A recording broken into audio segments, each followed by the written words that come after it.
Call to order a regular meeting of Goodyear City Council, 24 March 2008. Would you please join Councilmember Osborne in the Pledge of Allegiance and invocation, please? I pledge allegiance to the flag of the United States of America and to the republic for which it stands, one nation, under God, indivisible, with liberty and justice for all. Please bow your heads. Lord, tonight gathered here are decision makers, city staff, citizens, families, and all-star athletes. We ask for your guidance in the decisions we make, blessings upon our health, and security for those who put themselves in harm's way for our safety. In your mighty name we pray. Amen. Amen. Thank you. We have 6 members of council with us this evening. Vice Mayor Antoniak is a bit under the weather, and he won't be here for this particular meeting. Could I have a motion to excuse Vice Mayor Antoniak? I have a motion and a second. Could I have a roll call vote, please? Councilmember Sousa? Aye. Councilmember Cavalier? Aye. Councilmember Lord? Aye. Councilmember Holland? Aye. Councilmember Osborne? Aye. Mayor Kavanaugh? Aye. Passes 6-0. Okay, thank you. We'll now move to approve ratify our expenditures. Accounts payable for February 2008. Are there any comments or questions on them? No. Okay, seeing none, could I have a motion to approve and ratify the expenditures? Second. Okay, a motion from Councilmember Susan, a second from Councilmember Holland. All those in favor signify by stating aye, please. Aye. Opposed? The ayes have it unanimously. Okay, we're now going to move to communications. We'll start with the proclamations that I mentioned earlier. Then we'll have a presentation by media specialist on air quality in Maricopa County, and Brenda Holland would like to make a comment. Okay, why don't we start then with presentations? And again, we'll ask you to come one at a time in a minute or so here. Why don't you come up here? I'm going to shake your hand, and then one gentleman or lady will hand you a cap. And then the rest of the council will be there also, and have to shake your hand too. This is an important meeting for us. We are very proud of each one of you. You worked as a team, you sacrificed your own time, and there's nothing easy about playing basketball well. So we're very thankful that you're in our community, in our schools, you're student athletes, and you demonstrated to everybody in the state that you're the best. This will be a moment in your life, will it not? You will always be proud that you were the best in the state. And in the city of Goodyear, we have 3 schools. Can you imagine that? 3 schools. We don't have that many people in this city. And then we have the 3 best state teams in your particular division. So you worked hard for it. We're thankful to you. And I'm as thankful and appreciative and respectful as your parents, brothers and sisters, your schoolmates, and your officials within the particular school, the academic end of things, but also your coaches. I'm sure that this Robbie and big deposit because you did what they asked you to do, right? You know what you did? So let me read the proclamations, if I could. This is Susan Petty, by the way. She's sort of the commander-in-chief of this outfit. and she's the one who knows how to do this. Okay? So, for each school, I will read a proclamation, and then I'll read your names, and then if you come up, and then we'll do this again. Okay, proclamation, Goodyear High School Basketball State Champions Day. Whereas the Estrella Foothills High School Boys Basketball Team has become the Class A 2007-2008 Arizona State Champions. And whereas it could not have been possible for the Estrella Foothills Wolves to have won this title without the talent of team members, and I will mention your names in a minute here. Whereas the leadership of coaches Ty Edmondson, Percy Hawkins, Matt Johnson, and Matt Lees was instrumental in guiding this outstanding team to victory. Whereas the Estrella Foothills Wolves defeated Payson 64-58 on February 23rd, 2008, at Jobbing.com Arena to earn its first boys basketball state title. Whereas this championship team, 31-2 season, during which it outscored its opponents by an average of more than 30 points, brought great pride to Astoria Foothills High School, and whereas Astoria Foothills is one of 3 Goodyear high schools to bring great honor to its hometown by winning the boys basketball championships in its respective division in February 2008. And whereas the city of Goodyear is extremely proud of the Astoria Foothills boys basketball team for the hard work and commitment that made them champions. Now therefore I, James Kavanaugh, Mayor of this city, do hereby proclaim today, March 24th, as Goodyear High School Basketball State Champions Day, given under my hand in these free United States and city of Goodyear on the 24th of March 2008, and to which I have caused the seal of the city of Goodyear to be affixed and have made this proclamation public. Will the following members please rise and come forward? Wes Budge.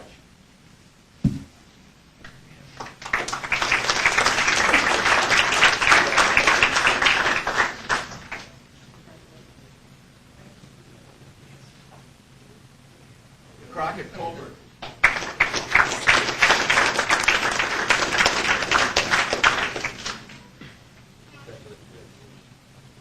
Troy Coleman.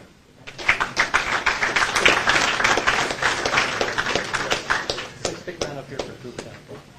Jeff Curry.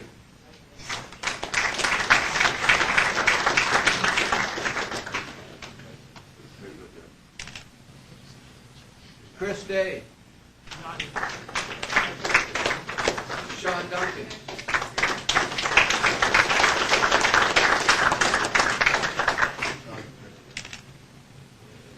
Skylar Ferguson.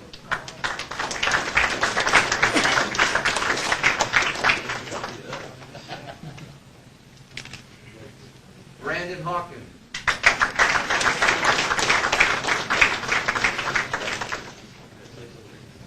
Corey Hawkins. Aaron Jewell.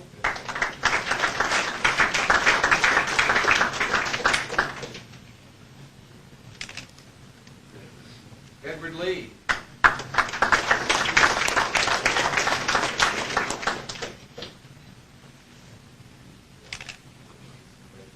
Tim Myers.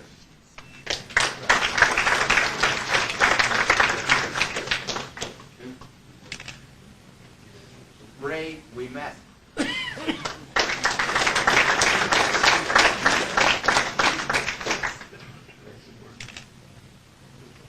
James Pierce.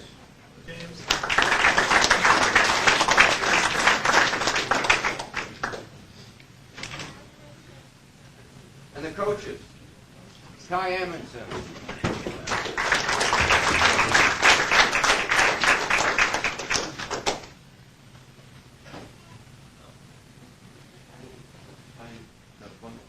Yes, I do. Thank you. Congratulations. Percy Hawkins.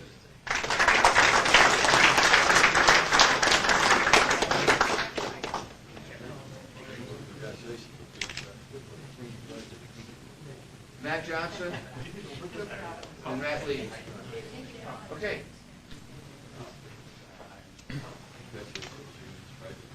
I'm on a picture now, I know that. You can all as tight as we can, right here. As tight as you can possibly get. They're going to be taller than us.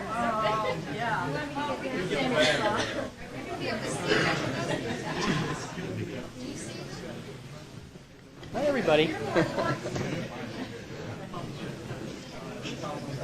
You can take her heels off.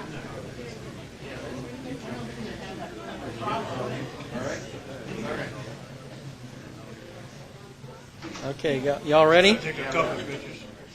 One more.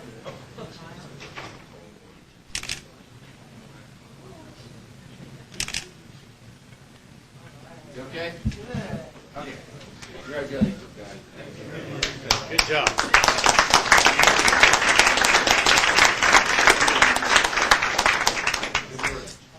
Hang out.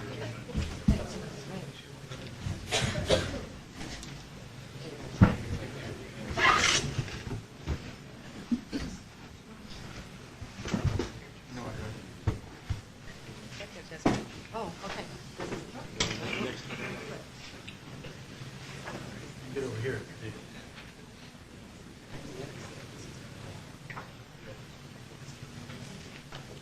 Proclamation Goodyear High School Basketball State Champions Day, whereas the Desert Edge High School Basketball Boys team has become the 2007-2008 Arizona State Champions in Class 4A Division II. And whereas it could not have been possible for the Desert Edge Scorpions to have won this title without the talent of team members, and we will mention them again. Whereas the leadership of the coaches, Joe Babinski, Trey Hamilton, Matt Long, Brendan McAvoy, and Philip Nolan, leadership was instrumental in guiding this outstanding team to victory. And whereas the Desert Edge Scorpions defeated Santa Rita 40-36 on February 21, 2008 at Jobbing.com Arena to win its first boys basketball state title. And whereas this team brought great pride to Desert Edge High School with its excellent 28-2 season record and by winning the state title in its third varsity season. Whereas Desert Edge is one of 3 Goodyear high schools to bring great honor to its hometown by winning the boys basketball state championship in its respective division in February 2008. Whereas the city of Goodyear is extremely proud of the Desert Edge Scorpions boys basketball team for the hard work and commitment that made them champions. Now therefore, I, James Kavanaugh, Mayor of the city of Goodyear, do hereby proclaim this date as Goodyear High School Basketball State Champions Day, given under my hand in the United States. Okay.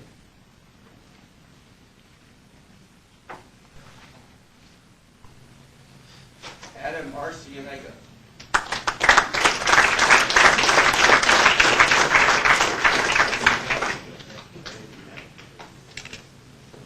Don Cage. We've got about 7 in track practice right now. Oh. So we got 8 back there. Thomas Chambers. Track. Rashad Craig. John Dorr. DeAndre Ford. Baseball. Full-time Kelly. Andrew Fulbright. Stephen Magana. Track. Okay. Gilbert Morales. Not here. Okay. I'm assuming that since you're smiling, some of you are here, right? Okay, we'll get to you. Cameron Scott. And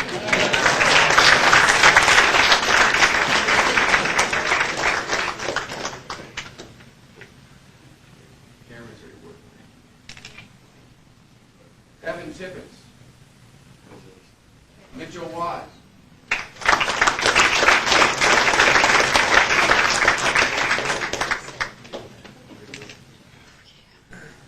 Brian Whitehead. Brian,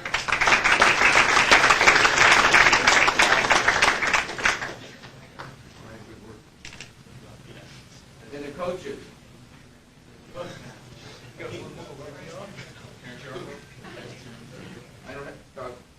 I don't have the name. He didn't play very well.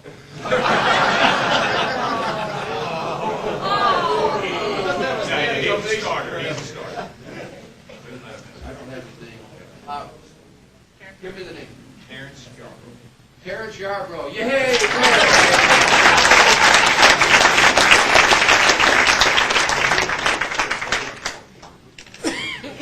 We'll get one for But his his name name. isn't on.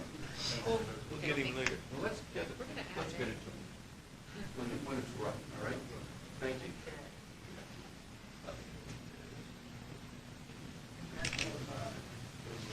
Here, congratulations.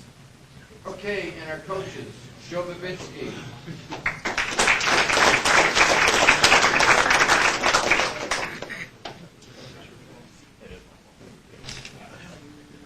Trey Hamilton. Oh, okay. All right, and the other coaches, I think I've mentioned already. Okay, all right. Pictures there, right? Once again, You're tall. easier group. I can stand for this guy. How many were absent?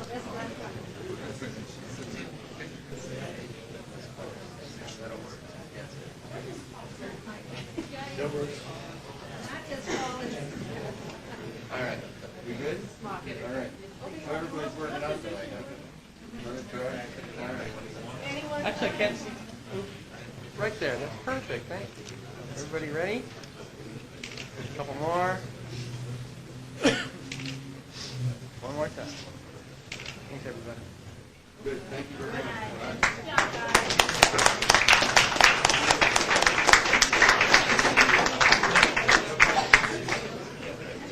I never had a day that calm in my life. I was always towering over them. Yep. Is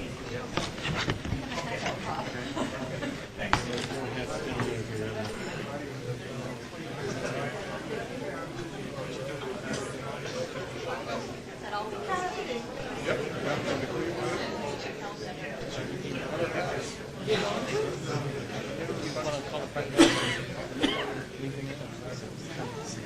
Anybody?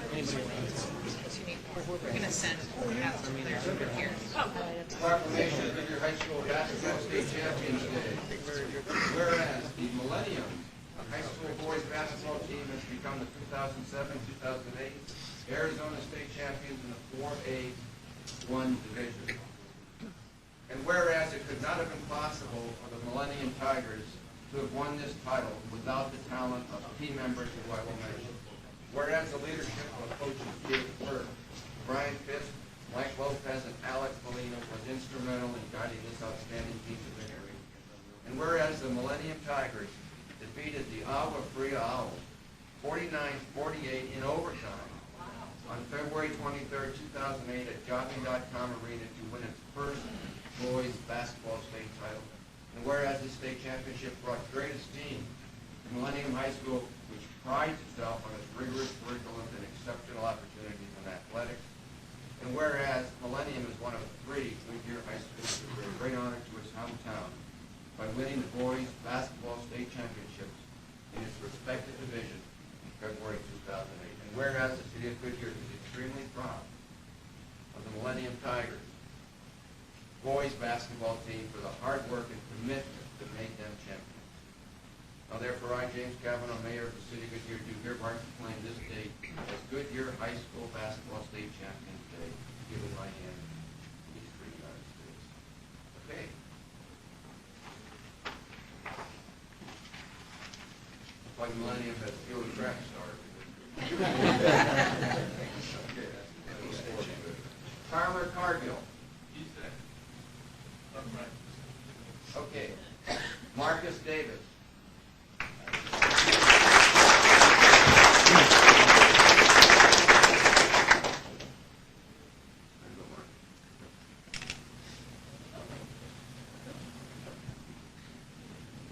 Cedric Easley.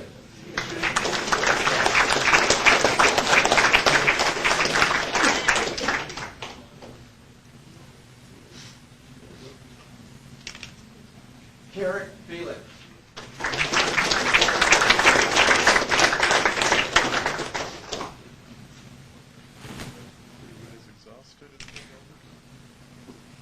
Daniel Pelise.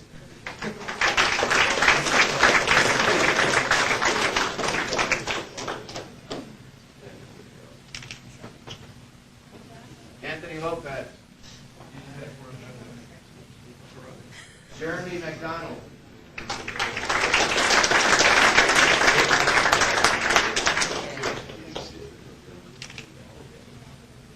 Joe Rodriguez.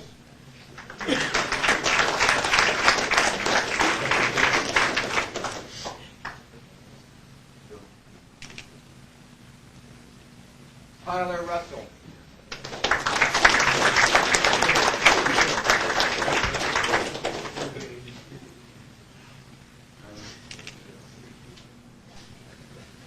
Kalani Saunders.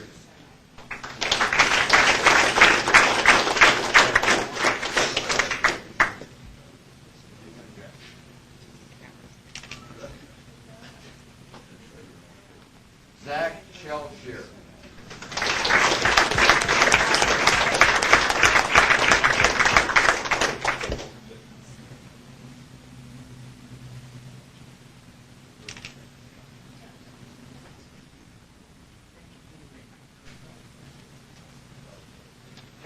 Thomas.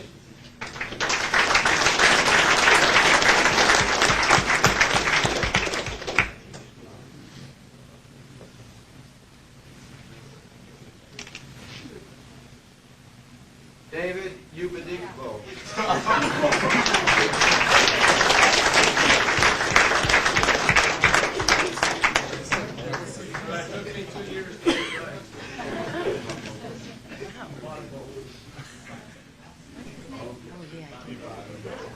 Good work, Bill. Derek Waddell.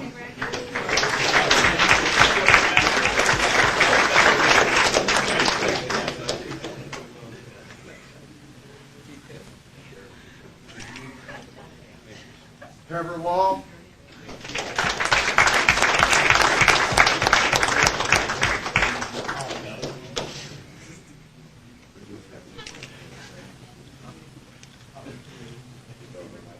Colton Wilder.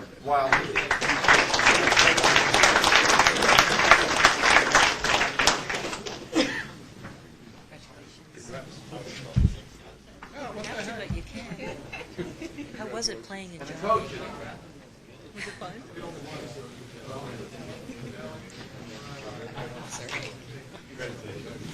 Okay, so Brian? Okay, Mike Lopez.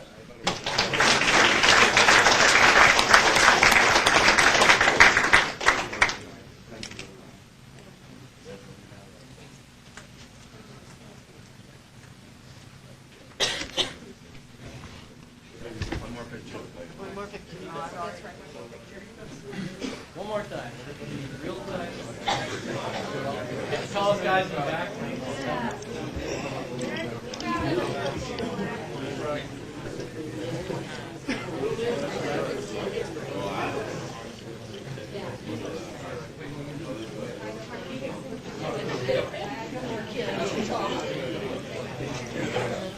Everybody. Good.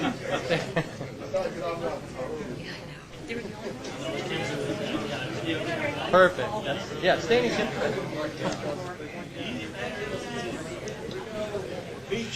Okay, everybody.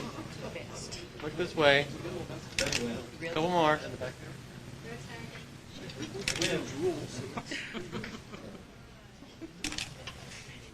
Free throws.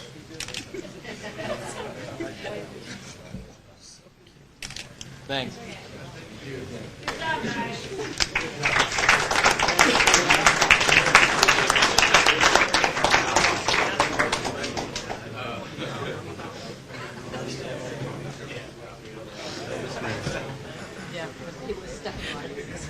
He was stepping on it. Here, Joanne.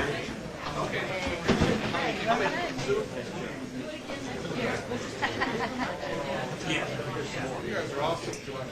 just step over there? Yeah, we can do that. We're done, aren't we? Yeah. Can all the players get I hand it to you. their administrators their posters?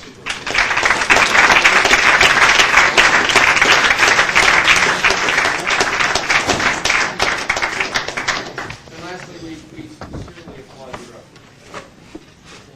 You have done something that you will ever achieve. Proud of yourself, the family that you raised, and we're proud of you. Just keep on paying attention to 8:30 your here. mom and dad. My belt. Thank you very much, and let's give him a hand.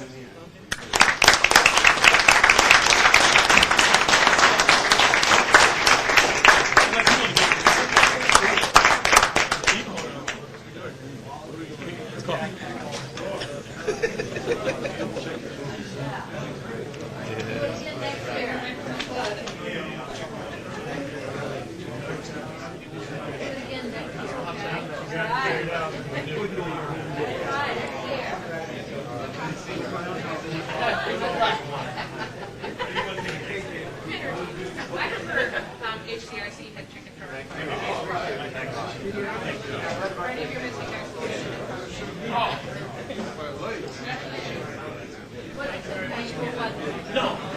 Winning is always fun. Thank you, guys. Thank you. Thanks for everything. Next year, all right? I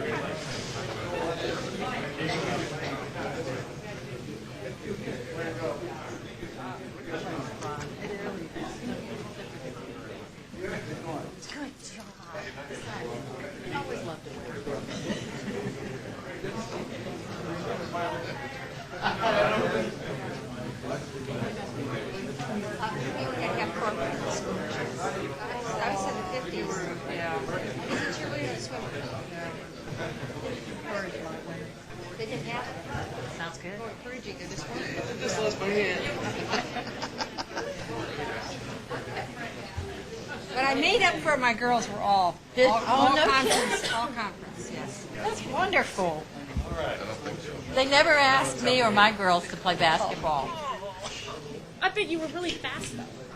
I was fast. I was fast. But I was a volleyball. I volleyball. Car in the driveway, it only takes about 8 seconds. But depending on where I find parking at work, running from my car to the entrance, it can take up to 30. I mean, you try holding your breath for 30 seconds while you run. Huh? What? I don't know. I don't recognize her. She obviously is, but So they're not? Oh, you mean get this thing going again? We'll be here all night. Non-agenda item. The consent in my agenda. hair. It's driving me nuts. It's getting red. Yeah, but we got 4 items on the other, 5 items on the other. Got a crick in my neck. Look it up. Hey, how you doing? Got a crick in my neck. Look it up. Oh, shit, we still got a presentation. He was tall. God. He was tall.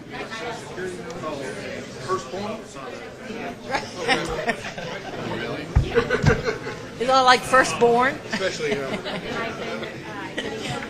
I'm serious. Yes, I've met her. Now I see her face on, but I can't tell you her name. Sugar-free vanilla latte, please. Thank you. Got about 2 or 3 minutes.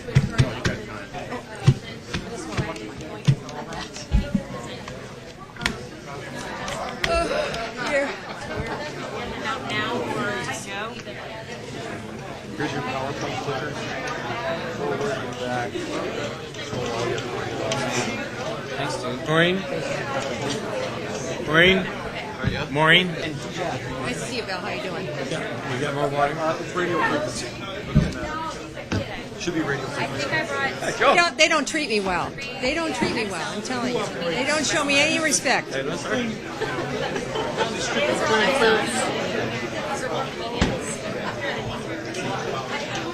Joe, how you doing? Now, Joe, this is the same one you sent out. I took a copy at home. Oh, not so. Don't look at that. But this is the same thing, so I don't need that. You see what I am?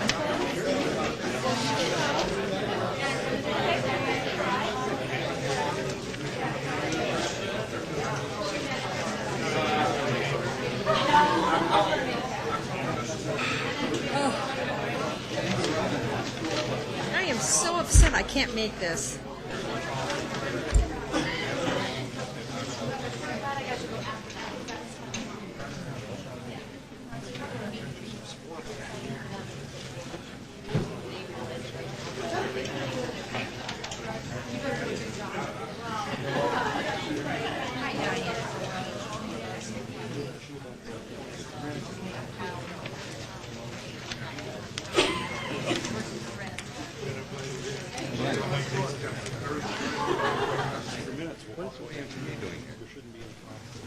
Because they want money.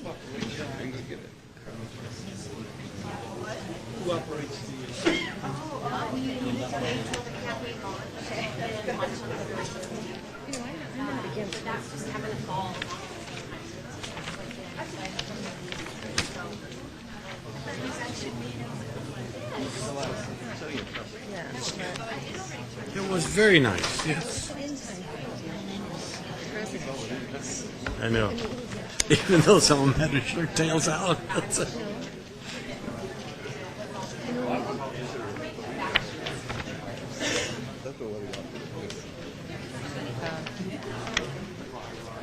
keep saying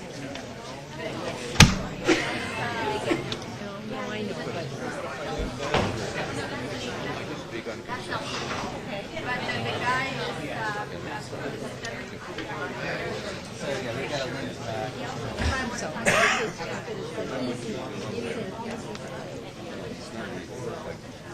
I am. Won't we? He's behind the scenes. Behind the I have no idea what you're doing. Oh, come on.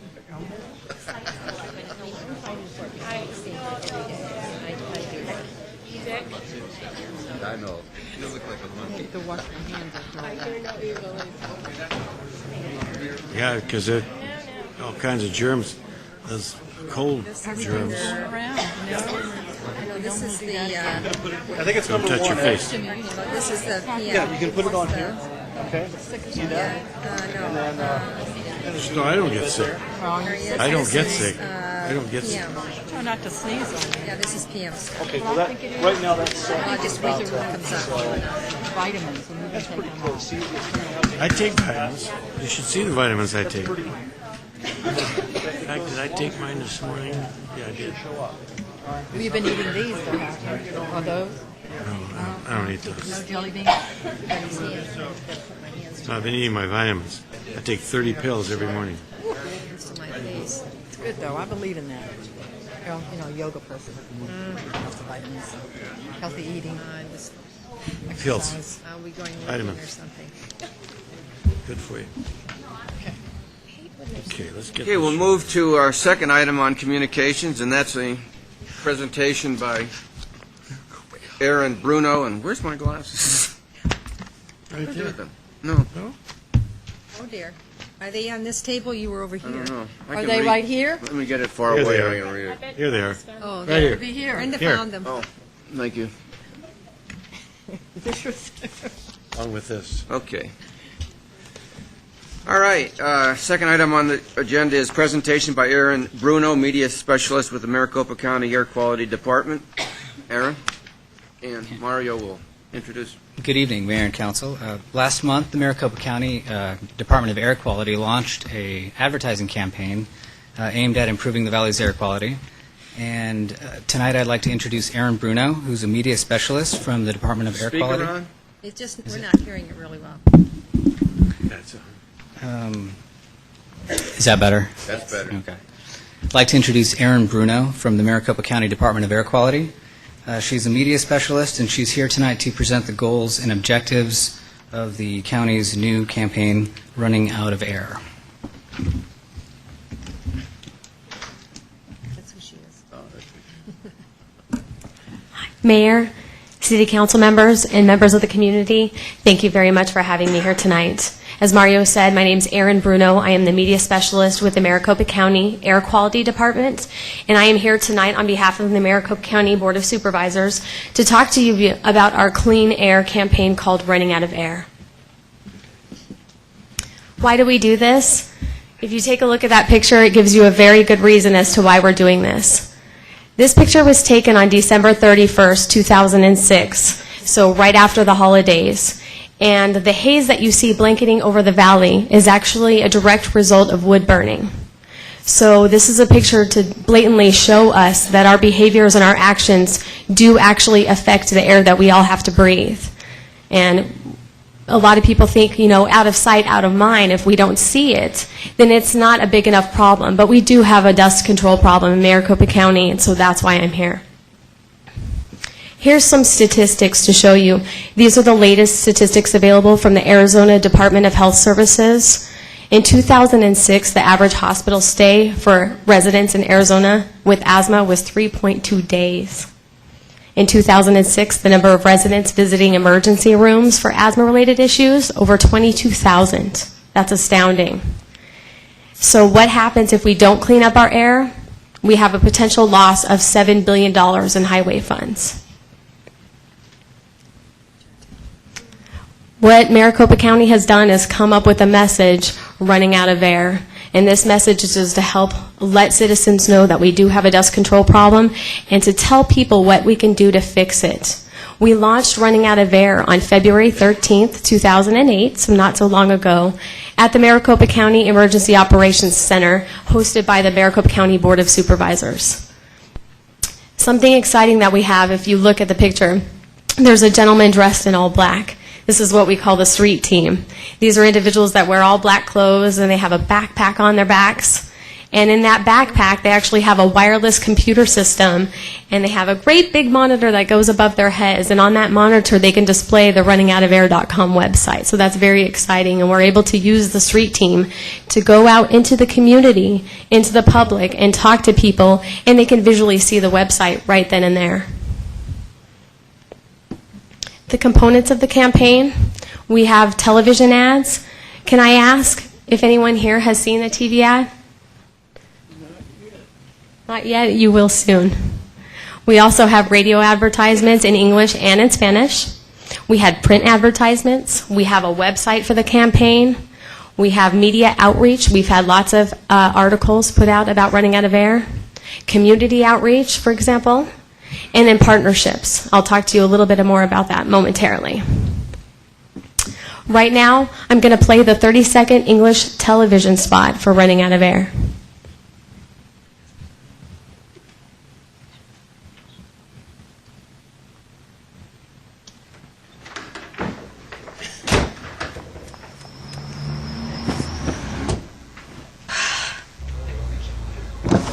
Large no foam, half cap, ice blended, sugar-free vanilla latte, please, thank you.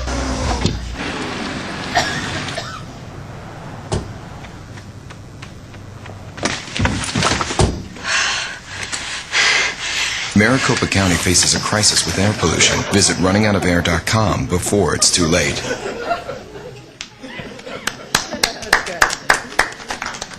I'm glad that you guys like it. That's what you're supposed to do. You're supposed to laugh.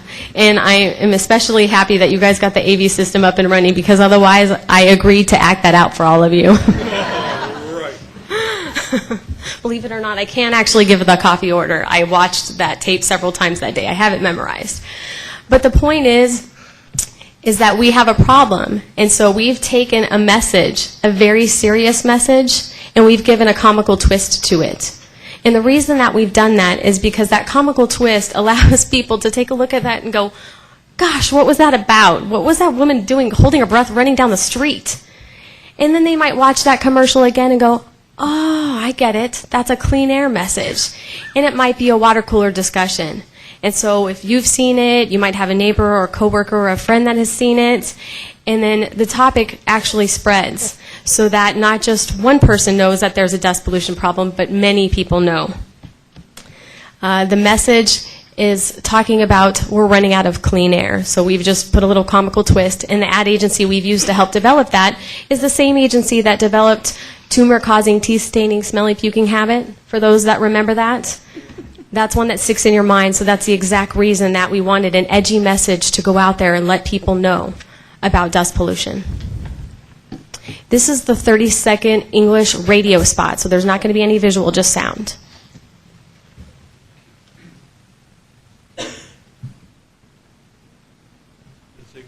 You see, running from my front door to the car in the driveway, it only takes about 8 seconds. But depending on where I find parking at work, running from my car to the entrance, it can take up to 30. I mean, you try holding your breath for 30 seconds while you run. It is not pretty. But then, neither is our air here in Maricopa County. So until we seriously reduce the air pollution around here, I am taking as few chances and breaths as possible. Our air is bad, and we need your help. Visit runningoutafair.com now. So that was the 30-second English radio spot. Now, the reason that we're doing this is that the EPA tells us that we cannot exceed the federal standard for dust pollution more than 3 times in a 3-year period. Now, I don't have statistics available, but I've got to memorize. I'm going to tell you guys some astounding numbers. In 2005, there were 19 days where at least one of our monitors in Maricopa County exceeded the federal standard for dust pollution. And the following year after that, 27 days. Last year, we had 11 days. And this year so far, I'm sorry to say that we've had 2 days where at least one of our monitors has exceeded the standard for dust pollution. So dust pollution, while many people don't realize what a serious health risk it is, these particles are so small that we're actually breathing them in and we can't cough them out. So it is a very serious health issue for us, and we all have to breathe the same air. Here's just a little tidbit of one of our advertisements, the Spanish one, what it looks like. The driving force behind the campaign is actually our website, runningoutafair.com. This is a place that people can go to help learn about air quality within Maricopa County. We've got 4 main components to this website, and the first component that you can see up on the left is the problem. What is the problem? Dust pollution. We have more than one pollutant that we measure for in Maricopa County. We've got 24 different monitors that measure for 5 different pollutants. But dust pollution is the most serious issue that we face. So this is what it's going to talk about. The website's a little bit interactive. I know we're getting into the summer, so it's going to talk about ozone pollution a little bit as well. We definitely don't ignore that. But dust pollution is something that we're going to have to face year in and year out. So we really want the primary focus to specifically be on dust pollution. The second component on that website, the effects. Letting people know that it is a serious health risk to breathe in dust pollution. So whether or not you're living 5 miles from a sand and gravel mine, or whether you're just sitting outside on your front porch and your neighbor's actually using their leaf blower, regardless, it's unhealthy to breathe. The offenders. We chose to add this section to our website not to pinpoint or point fingers at any one particular group of people. It's to let people know that we're all offenders. I'm sure that you, the mayor, and you, the city council members, hear from your constituents about certain businesses or industries in the area that might be emitting dust pollution. We all hear that as well. But something else that we also hear is that, you know, I'm not the biggest polluter. It's actually the diesel engine that's idling up the street. And the diesel guy says, it's not me, it's agriculture up the street. And agriculture says, it's not me. It's going to be those ATVs riding out in the desert. And what we're seeing is that everybody is trying to look at somebody else that might be polluting a little bit more than they are, but we actually need to realize that we're all contributing to this problem, but we can actually all be a part of the solution. So if every one of us does something a little bit different than what we're doing right now, we can and will make a difference. That last section on the website is the solution. There are solutions to the dust pollution problem. People often say, well, we live in a desert. It's going to be dusty. But that's actually not the problem, because the desert all by itself is stabilized. And that crust has a stabilized surface that just doesn't kick up in unhealthy levels for us to breathe all the time. It's actually our own actions that are kicking up that dust at unhealthy levels. Community outreach. Right now, as I'm here tonight, we're giving presentations to cities and towns. We're going out to businesses and communities in different organizations talking to people about running out of air. We're presenting it to major employers. In addition to being our department's media specialist, I'm also our department's trip reduction coordinator. So all employers with 50 or more employees are required to have a trip coordinator on site. And that person's job is to try and influence alternative modes of transportation to try and help keep down the pollution. So I go out and talk to all these different trip coordinators, and they go back to their businesses. So I've talked to Aetna and Discover Card and tons of businesses over the last couple of weeks spreading the message about running out of air. We have at least 10 clean air crew, meaning that street team, events that are scheduled already through May 4th. School outreach, we would like to bring this into the schools and get the kids involved as well, because the kids go home to their parents. And that's something that we're looking at to try and get on the fall curriculum. And then we also have a partnership with Phoenix Suns. I'm not sure how many of you know, but the Suns versus the Houston Rocket games on Saturday, during halftime, they gave away a Toyota Prius. 10 finalists who logged on to runningoutafair.com and signed up to make the clean air commitment were entered to win this Prius. And they brought all 10 there, and they did a random drawing, and one pretty young lady was very excited when she got the keys to that car. So that was a really neat giveaway. Our commitment to your town is we can help you develop any materials you need for your own community to help spread this message. If you guys are able to put this on your website, that would be great. What we want to do is we want to create a partnership website on Running Out of Air. We want to list you on that website as well in return.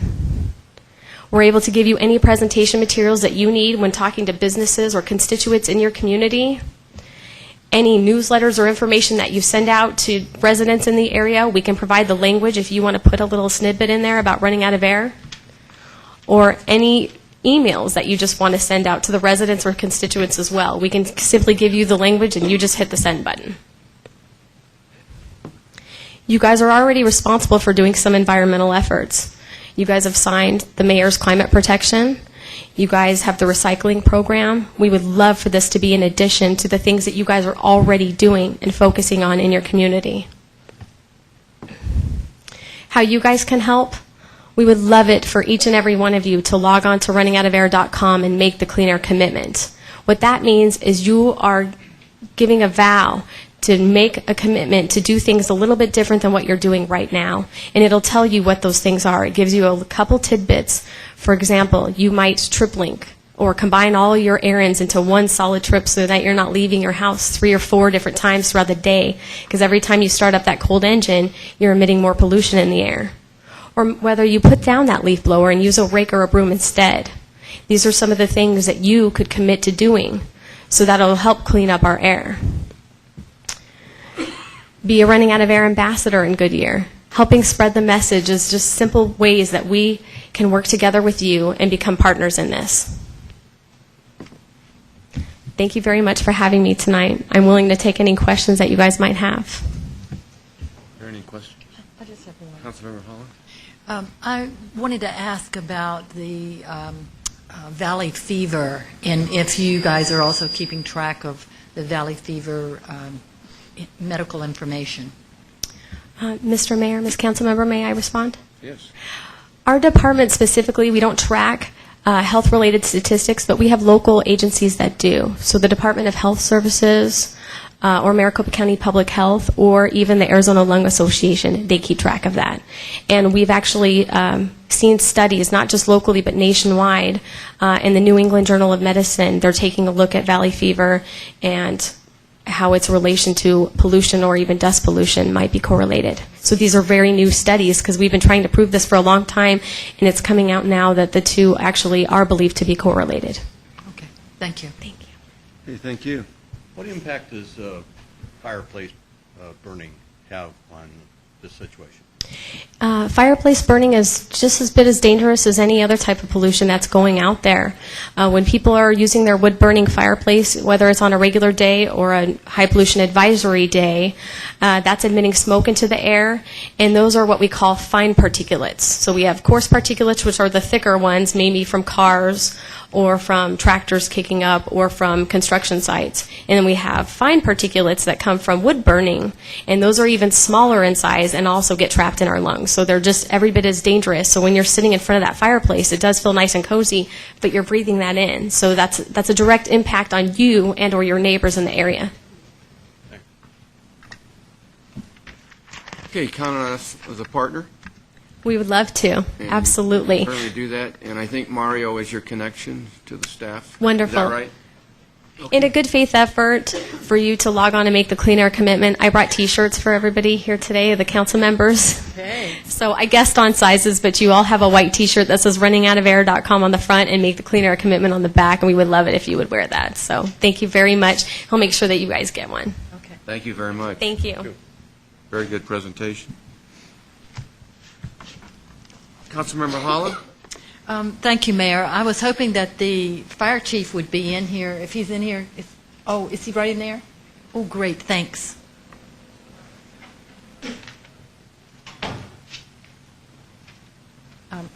Since Connie's going to get him, I can wait a minute. Oh, there he is. Okay. I wanted to make sure that you heard this because I was so proud of our paramedics.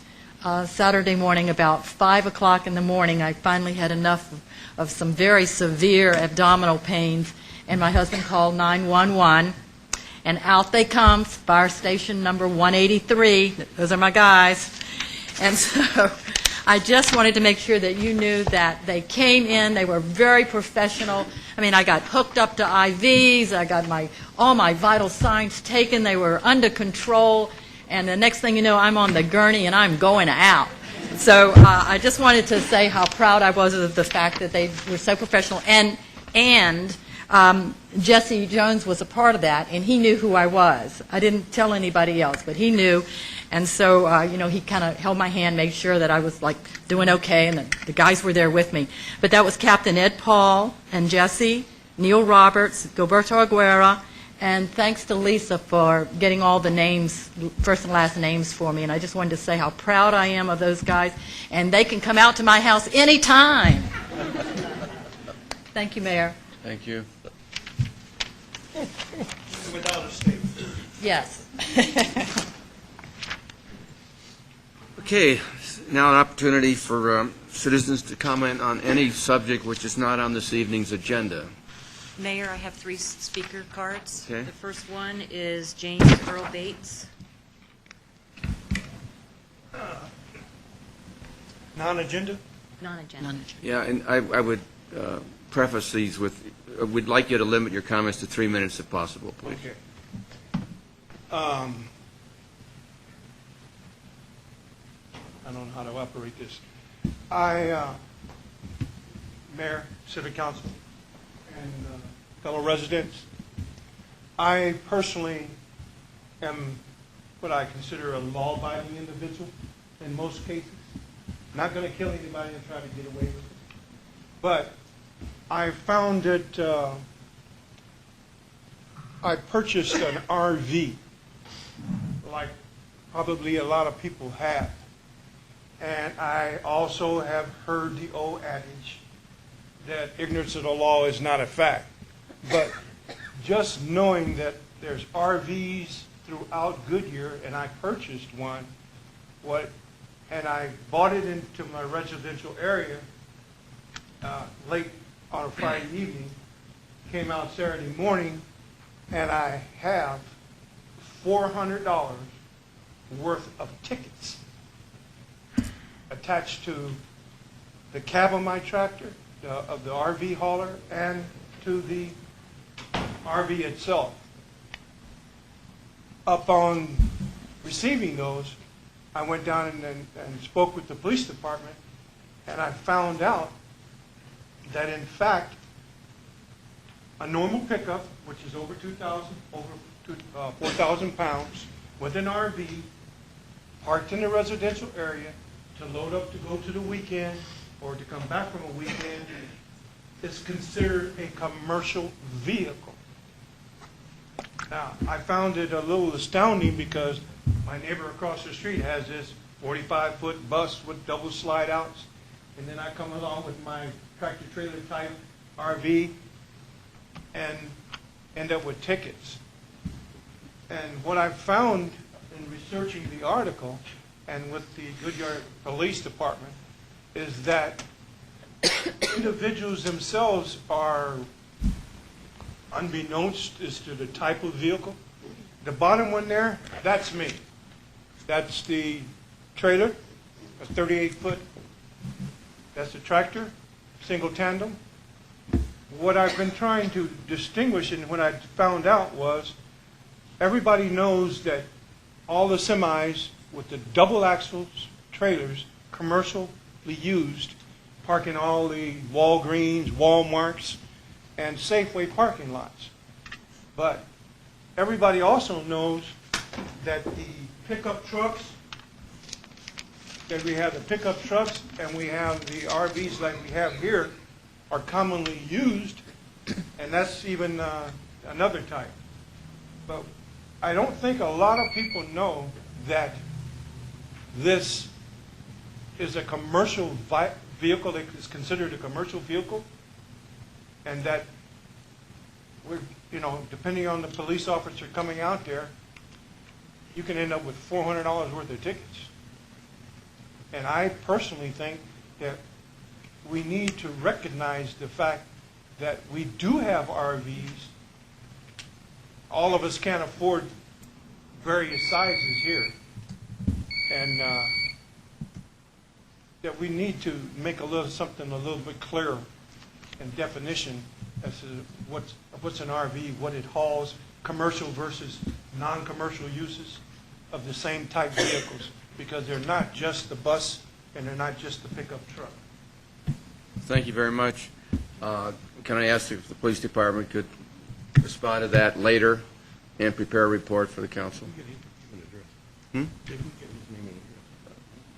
I have the statutes as they read. from We the didn't get his city. address. I have it. Yeah, okay. Okay, John? Okay, thank you. Okay. The next speaker is Diane Burnett.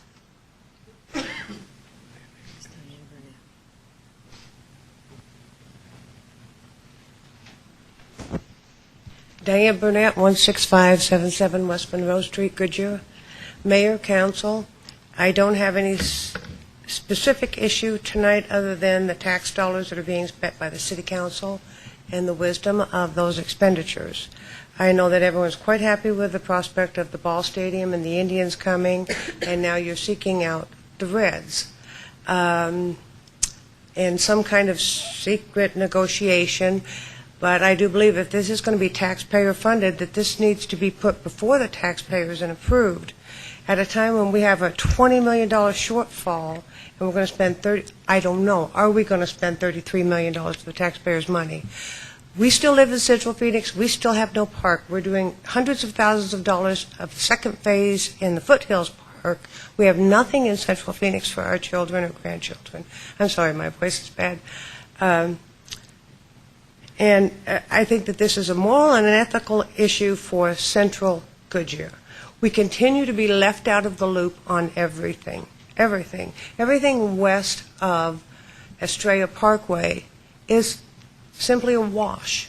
Other than getting a super Target, which I certainly did not want in my backyard, these issues of our tax dollars, just like the irony of tonight's meeting, having the basketball players who were all great, wonderful, clean-cut, nice young men, nice to acknowledge them and their successes. We have a room full of young men not too much different in age, and the city council says that they don't have the authority to intercede, and yet these are tax dollars that we're spending to provide their employer that does not provide them with the things that they need on the job. That's not ethical. It's just like our using prisoners from a private prison to do our road work in the city. That is not ethical. That is, I can't think of the name of it. It's not moral. It's not ethical. We're not helping those people. These are private prisons that are making profits. These are for-profit prisons. It didn't used to be that way, but it is now. Our tax dollars are for infrastructure, they're for roadway, they're for fire, they're for police, they're for schools, not for incentives for private schools, incentives for ballparks, incentives for retailers. I'm not the only one in the city that feels this way. I know that you look at me and you think that's true. I want progress in this city, and I commend you for the things that you have done. I commend you for your efforts to try to get high-paying jobs in the city, which is so necessary. Retail, of course, does not do that. So please, take into consideration that this is my money. This is his money. This is their money that you are spending. I'm not a baseball fan. I don't believe that we should pay for private education. I don't think our tax dollars should be used for that. And I would hope that you would all seriously consider this tonight. Thank you. Thank you. The third speaker is Eduardo Gonzalez.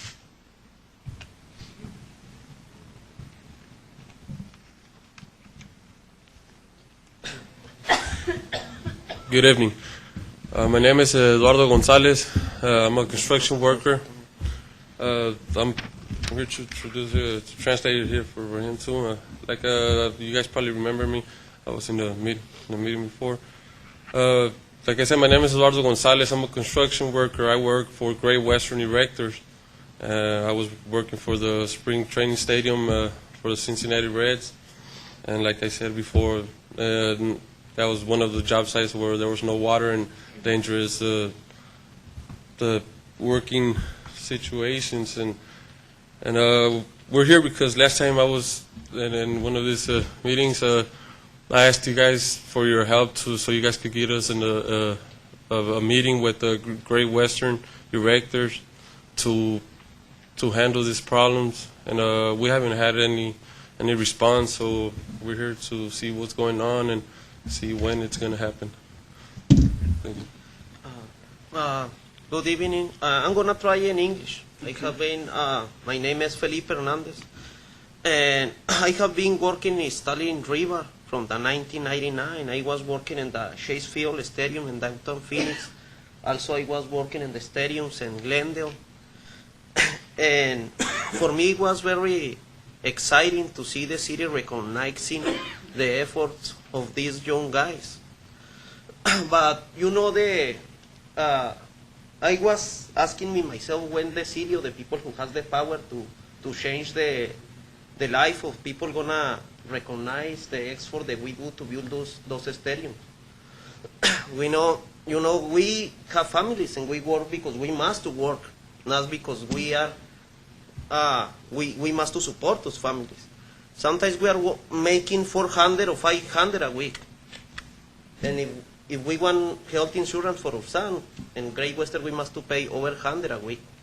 We must to pay $5 for the safety glasses. We use 2 or 3 pairs of glass, and we must to pay $7.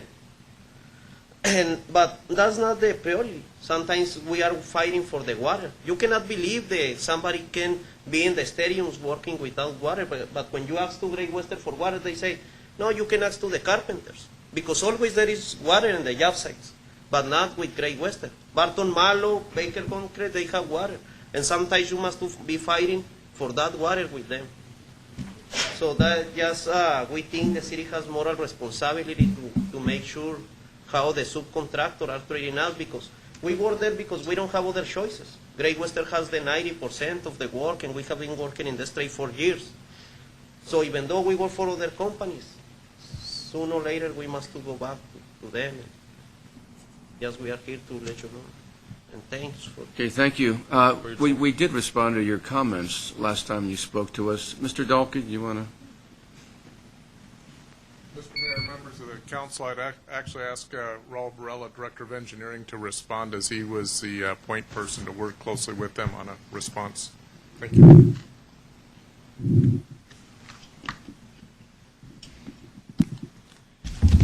Mayor, excuse me, Mayor, Council, back on May or March 3rd, Mr. Eduardo Gonzalez did stand in front of you with allegations that there were unsafe and pretty poor working conditions at the project job site.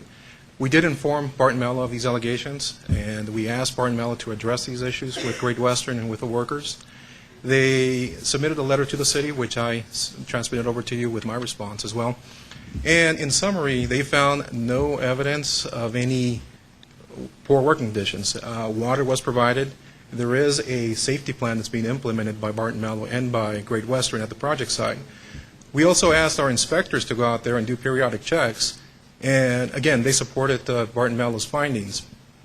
As a matter of fact, Barton Mello has been monitoring job activities for the last couple of months. We anticipated Great Western Director, former workers, to be here to protest on this project. So for the last couple of months, we've been monitoring activities, both worksite activities as well as any safety issues and any poor working conditions. So at this time, staff recommends that no further action be taken on those allegations, and no further action be taken on their request to meet with Great Western. Okay, thank you. We need to move on now. Can I say something real quick, please? Go ahead. Sorry about that. I cannot believe that what he's trying to say here is that I'm lying. I mean, this is evidence. You know what I mean? I was working not even 2 months ago in that company, in that project, and the things are happening. What I'm telling you is true. I am not lying to you. Why would I be lying to you about this? You know, I would rather be working without any problem. But this is happening, and I'm not the only worker. There's plenty more workers here. And come on, you cannot be saying there's no evidence if I'm here. Engineering department and the city do sympathize with their complaints. However, we have seen other news articles, and we've talked to other agencies where the same protest has been occurring. And in other projects throughout the valley, OSHA has actually come in and investigated job sites.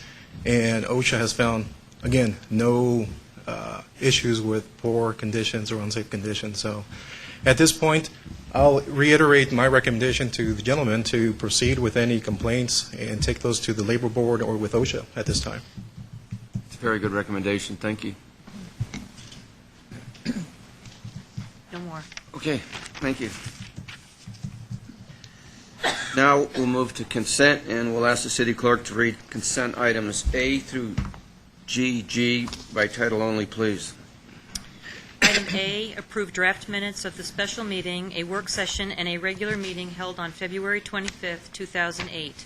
Approve draft minutes of the special meeting, a work session, and a regular meeting held on March 3rd, 2008. Approve draft minutes of a special meeting held on March 6th, 2008. Item B, approve a request from Toshiro Kazuo, representing Hana Happy Foods of Arizona, Inc., for a Series 12 liquor license number 120775502 for Akihana Sushi and Grill, located at 2293 North Pebble Creek Parkway, Suite 101. Item C, approve the participation agreement, McDowell Road, between the City of Goodyear and Suncor Development Company for the construction of third travel lanes in each direction and related improvements which are generally located between Litchfield Road and Bullard Avenue. The city's responsibility will be $2,011,962.97. Item D, approve the participation agreement, McDowell Road, between the City of Goodyear and Suncor Development Company for the construction of a third travel lane in the eastbound direction and related improvements, which are generally located between Pebble Creek Parkway and SR 303. The city's responsibility will be $814,567.99. Item E, approve the participation agreement, McDowell Road, between the City of Goodyear and Suncor Development Company for the construction of a third travel lane in the southbound direction and related improvements which are generally located between McDowell Road and Virginia Avenue. The city's responsibility will be $536,613.72. Item F, approve a cost recovery agreement between the Bureau of Land Management and the City of Goodyear for reimbursement of costs incurred by BLM to process the right-of-way application for the Sonoran Valley Parkway, which is estimated at $84,673.47. Item G, authorize the city manager to execute a not-to-exceed professional services contract with Tata and Howard, Inc. in the amount of $186,553 to perform modeling calibration and on-call modeling services for the water and wastewater systems. Item H, approve a professional services contract with Brown and Caldwell in the amount of $614,000 to implement the supervisory control and data acquisition system at water and wastewater facilities. Item I, approve a change order to the existing design-build contract with Brown and Caldwell in the amount of $99,820 to complete design upgrades at the existing Centera and Well End sites. Item J, authorize the city manager to execute a contract amendment with Black & Veatch in the amount of $149,935 to accommodate a number of ongoing projects which the city wishes to have considered and incorporated into the final utility master plan. Item K, authorize the removal of the easement restricting access to King Ranch from Cotton Lane Road. Item L, accept the public utility easement dedications along portions of Estrella Parkway, Lower Buckeye Parkway, and Southwood Boulevard proximate to the spring training facilities. Item M, adopt resolution number 08-1219, authorizing the submission of a grant application for the FY 2008 Local Regional State Parks Heritage Fund to support portions of the Foothills Community Park and authorizing the city manager to execute all documents relating to said applications and any grant offer. Item N, approve the final plat for 10303 Business Park, subject to stipulations. Item O, approve the map of dedication for Amaranth Area 1, Infrastructure Phase 1. Item P, approve the map of dedication for Amaranth Area 1, Infrastructure Phase 2. Item Q, approve the map of dedication for Amaranth Area 1, Infrastructure Phase 3. Item R, approve the map of dedication for Amaranth Area 1, Infrastructure Phase 4. Item S, approve the map of dedication for Amaranth Area 1, Infrastructure Phase 5. Item T, approve the map of dedication for Amaranth Area 1, School Site Number 2. Item U, approve the final plat for the Amaranth Area 1 Opening Day, subject to stipulations. Item V, approve the final plat for the Amaranth Area 1 Parcel 2, subject to stipulations. Item W, approve the final plat for the Amaranth Area 1 Parcel 3, subject to stipulations. Item X, approve the final plat for the Amaranth Area 1, Parcel 4, subject to stipulations. Item Y, approve the final plat for the Amaranth Area 1, Parcel 5, subject to stipulations. Item Z, approve the final plat for the Amaranth Area 1, Parcel 7, subject to stipulations. Item AA, approve the final plat for the Amaranth Area 1, Parcel 8, subject to stipulations. Item BB, approve the final plat for the Amaranth Area 1, Parcel 9, subject to stipulation. Item CC, approve the final plat for the Amaranth Area 1, Parcel 10, subject to stipulation. Item DD, approve the final plat for Amaranth Area 1, Parcel 11, subject to stipulations. Item EE, approve the final plat for the Amaranth Area 1, Parcel 12A, subject to stipulation. Item FF, approve the final plat for the Amaranth Area 1, Parcel 13, subject to stipulation. Item GG, approve a settlement and separation agreement with Avelina Fitzpatrick in the amount of $25,000. Okay, thank you. Would anyone in the public wish to remove an item from the consent agenda? I have one here, Tom Burnett, and we'll call on you in a second, Tom. And it's for item 7C, D, and E. Would anyone on council wish to remove an item from the consent agenda? Okay, Mr. Burnett, come forward, please. Mayor Kavanaugh, City Council. I hope you have quite a large agenda tonight, and I would like to remove at least 3 of those to help you out there. I sent Mr. Dahlk an email 3 weeks ago in regards to Van Buren between Estrella and Saraville. The lack of attention that the city gives that road is horrendous. We're waiting on the developers to make all the improvements, which are totally inadequate. It takes me 12 hours, I work 12 hours a day. 3 hours of those are getting to and back from work. And the congestion all over the city is terrible, but I don't want Goodyear to make it even worse. In this street, Van Buren, we've got 1 lane, and you're talking about improving McDowell by adding bike lanes and an additional 3rd lane, which is not acceptable to me. I don't want the $3.6 million that you're going to give to McDowell to improve the road. I want a little bit to improve Van Buren. I have talked to Mr. Dahlk. He was replied to my concerns and issues, and Mr. Valeria did the same. But after receiving their letter and seeing what was on the agenda tonight, it's not acceptable to me. And I would hope to take that off your agenda or have you reconsider what is happening with Van Buren. Thank you. We will remove it from the initial vote. Which means? It won't be included in our first vote. People will then discuss whether they want to remove it. Okay. Thank you. Mr. Dahlke, do you have anything?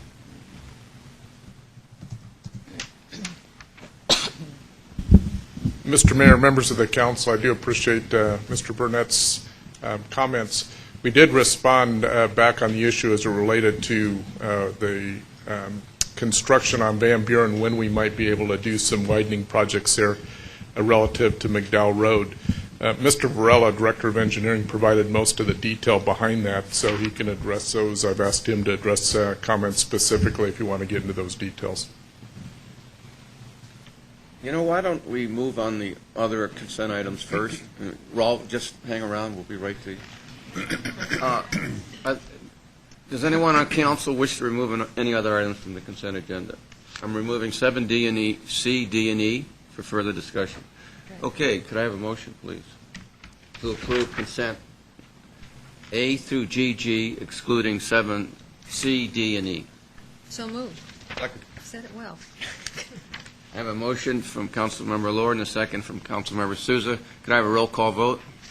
Councilmember Cavalier? Aye. Councilmember Lord? Aye. Councilmember Holland? Aye. Councilmember Osborne? Aye. Councilmember Sousa? Aye. Mayor Kavanaugh? Aye. Passes 6-0. Okay, now roll. There he is. And we're in 7C, D, and E. Mayor, Council, I appreciate Mr. Burnett's comments, and we did respond to his initial questions last week. And I believe he had left me a message on my voicemail, and I neglected to return his phone call, so I'll talk to you right afterwards. We agree Van Buren has been a challenge for the city. Part of the difficulty is that the number of developers and property owners of Van Buren. On McDowell, we have two major developers, Robson and Suncor. Robson initiated the improvements on the north side of McDowell, whereas Suncor did the improvements on the south side, in anticipation of further development along that corridor. When they approached the city with the proposal to improve McDowell, the city agreed to front the money for the third lanes, which are obligations of the city and not the developers. We felt at that time it was reasonable. We felt that it was the economies of scale. We'd rather have one contractor there than two contractors or two contractors at two different times. Van Buren presents its challenges. There's 9 property owners, 7 property owners on the north side and 2 property owners on the south side. Their developments are in different time schedules. So it's been difficult for us to get our arms around their developments and propose one single project for Van Buren. So unfortunately, there's been a piecemeal type of construction effort along Van Buren. Currently, there is a CIP project that we're proposing to wrap, hopefully, Van Buren up and fully improve that stretch of roadway. And again, those 3 action items on your table are prior obligations that we agreed with Suncor. Okay. Can you speak to this now? Yes. Raul. Raul and I this morning met on a different issue, but during the course of our conversation... Can you speak up a little louder in here? During the course of our conversations, I questioned Raul about the completion of the Van Buren projects, because I've been hearing about this from time to time on the City Council. Why hasn't this been done? And you assured me then, this morning, that the project is complete, that the only thing that has not been done is some of the landscaping in some areas.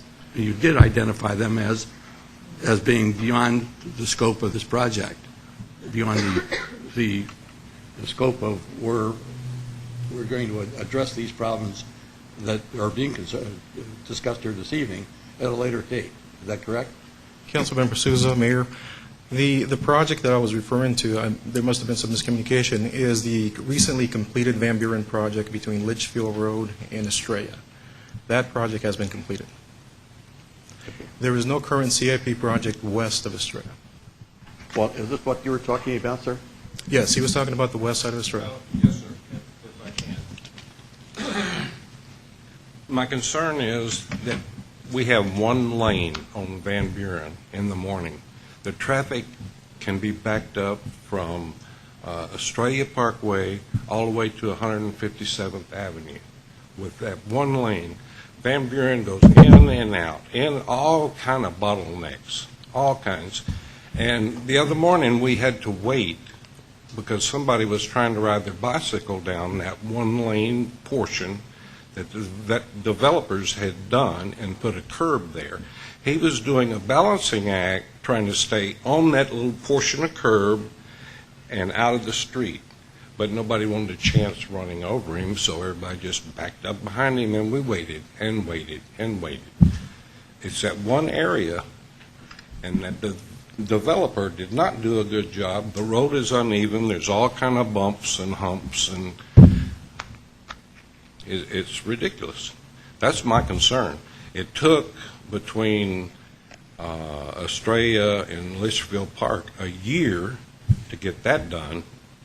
And then they started tearing up on the west side of that, and it took them 3 months to make inadequate repairs there. We're still one lane. It's just not acceptable. Now, when you're talking about adding bike paths and a third lane on McDowell, is my point. I just want a little bit of that money to go over there and make that road where we can travel it. Raul, how can we accommodate this request without the cooperation of the developers in the area? May I ask, are we going beyond the agenda item here? I think we are. I think so, too. You know, Can we attempt to deal with Mr. Burnett's issue offline? Can we do that? And then we'll move on to McDowell. I think we should, yes. Issue right now with Suncor? Because that's really the agenda item. We're moving away from the agenda item, I think. Sure. I understand the correlation, but... My only point is, I need a little bit of that money to make road improvements here. If you're going to deal with Suncor, just consider my concerns and issues with what's going on. Okay. And I would suggest that you report back to council vis-a-vis Councilmember Souza's concerns and his last question about Van Buren west of Estrella Parkway. And I understand your issues. They're difficult working with, 11 different landowners? 9 different property owners, yes. Yeah, I understand that. Okay. Thank you, Mayor Council. Okay. Any further discussion on 7C, D, and E? Could I have a motion on 7C, D, and E? Mr. Mayor, I move that we approve consent C, D, and E as stated in our consent agenda. Second that. A motion from Councilmember Cavalier and a second from Councilmember Holland. Discussion? So as I understand this from my conversations with the gentleman, is that his objection here is that we're spending money outside of, or we're taking money, giving money to Suncor for projects that are underway on McDowell, and he would like to see a portion of that money extended to Van Buren. Is that correct? My understanding? He wants more attention placed on Van Buren vis-a-vis what we're trying to achieve with Suncor on McDowell and Pebble Creek Parkway. Can't be done. Okay. Okay. Roll call vote, please. Councilmember Lord? Aye. Councilmember Holland? Aye. Councilmember Osborne? Aye. Councilmember Sousa? Aye. Councilmember Cavalier? Aye. Mayor Kavanaugh? Aye. Passes 6-0. Okay, thank you. We'll now move to the business part of our agenda. And we'll start with the public hearing. I'll open the public hearing for the council to consider adopting an ordinance to require hard surfacing of all parking areas. And presentation by Mr. Schmitz. Again, this is for the public. Later, we'll go to the ordinance.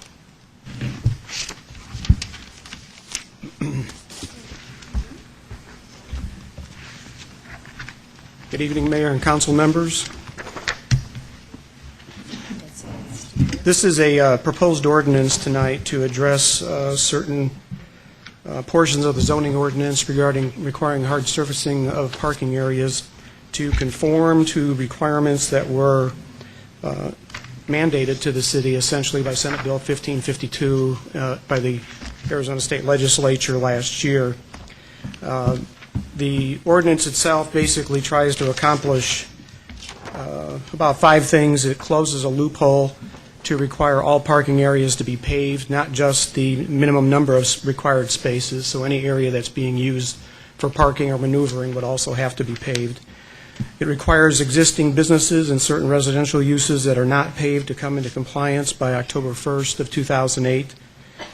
It revises the nonconforming use section to allow a provision to require compliance by a certain date, which is a little bit different than what is normally done with nonconforming uses currently. It creates certain exceptions to the new requirements for agricultural uses and construction sites that are consistent with state law. And it allows the city engineer to authorize the use of alternate surfacing materials for temporary parking areas, excess parking areas, and the current nonconforming uses that have to be brought into compliance by later this year. This proposed ordinance, as I said, was required by the state legislature, and I won't go into the reasons why because you had a very thorough presentation earlier about PM10, so I'm not going to touch on that. I would point out that this proposed ordinance, being part of the zoning ordinance, would cover all of Goodyear. The non-attainment area is actually the area that's shown in the dark blue line for Maricopa County. But the area that's covered under the statute is called Area A, and it actually extends a little bit beyond the non-attainment area, and I'll try to point that out, particularly where it affects the south end of Goodyear. This area of the non-attainment line goes all the way around the county, like I said, and extends beyond the non-attainment area. Area A extends beyond the non-attainment area. There's only about 1 mile at the very south end of Goodyear that is not in Area A, but this ordinance will still cover it because we didn't feel it was appropriate to distinguish between that area and the rest of the city. This item went to the Planning and Zoning Commission at their meeting on March 19th, and they recommended in favor of it. We had received basically 3 comments to date regarding the proposed ordinance. 2 came from Suncor Development Company. They questioned the applicability initially of the proposed ordinance to agricultural uses in model home complexes. And we had 1 additional comment from the Home Builders Association of Central Arizona. They had a concern that the Senate Bill 1552 contained an exclusion or an exemption for certain projects that had air quality permits. And so we revised the ordinance to address their concerns, and the revised ordinance that I presented to you has the changes outlined in red and should take care of the concerns that the Home Builders Association had raised. They have seen it and concurred with the changes. That concludes my presentation. I'd be available for questions if you have any. Otherwise, we would recommend you consider adoption of the proposed ordinance with the highlighted changes in red that is on the copy that was distributed to you earlier. Okay, again, it's a public hearing. Anyone from the public wish to comment? Yes, sir. In regards to some of the areas You need that... to identify yourself. Oh, again. James Bates. In regards... And your address, please. James Bates, and a resident of Australia Mountain Ranch. When it got into a portion of that, it was mentioning driveways. And what my fear and what others are fearing is that we don't have a situation in parking where residents are allowed, such as you have over in Wildflower Ranch, with the non-parking areas getting paved. And we didn't want any of that to overflow into some of the residential areas. And that was just an observation. I'm sorry, I didn't understand that, though. You don't want it to overflow into... In the parking areas, in regards to residential areas. Right. Right? Depending on how it is in Wildflower, between houses, they've concreted areas. And instead of rock in most areas, like you have in Australia and Pebble Creek. And we didn't want anything to overflow into the residential portions of this particular ordinance. Okay, thank you. Further comments from the public? Okay, seeing none, I'll close the public hearing and ask the clerk to read the ordinance by title only, please. Adopt ordinance number 08-1108, amending section 1-1-5 of Article 1, Article 2-2, and section 6-2-1 and 6-2-2 of Article 6 of the zoning ordinance of the City of Goodyear, Arizona, adopted May 24, 1999, as amended, to add a definition of maneuvering area, to require all new parking and loading spaces, maneuvering areas, driveways, and fire lanes to be improved with paving to minimize the generation of dust, and to require certain existing parking and loading spaces, maneuvering areas, driveways, and fire lanes to be improved with paving or suitable alternative materials to minimize the generation of dust by October 1st, 2008, requiring the location and width of driveways to comply with the City of Goodyear engineering design standards and policy manual and standard details, providing for separability and providing for an effective date. Okay, thank you.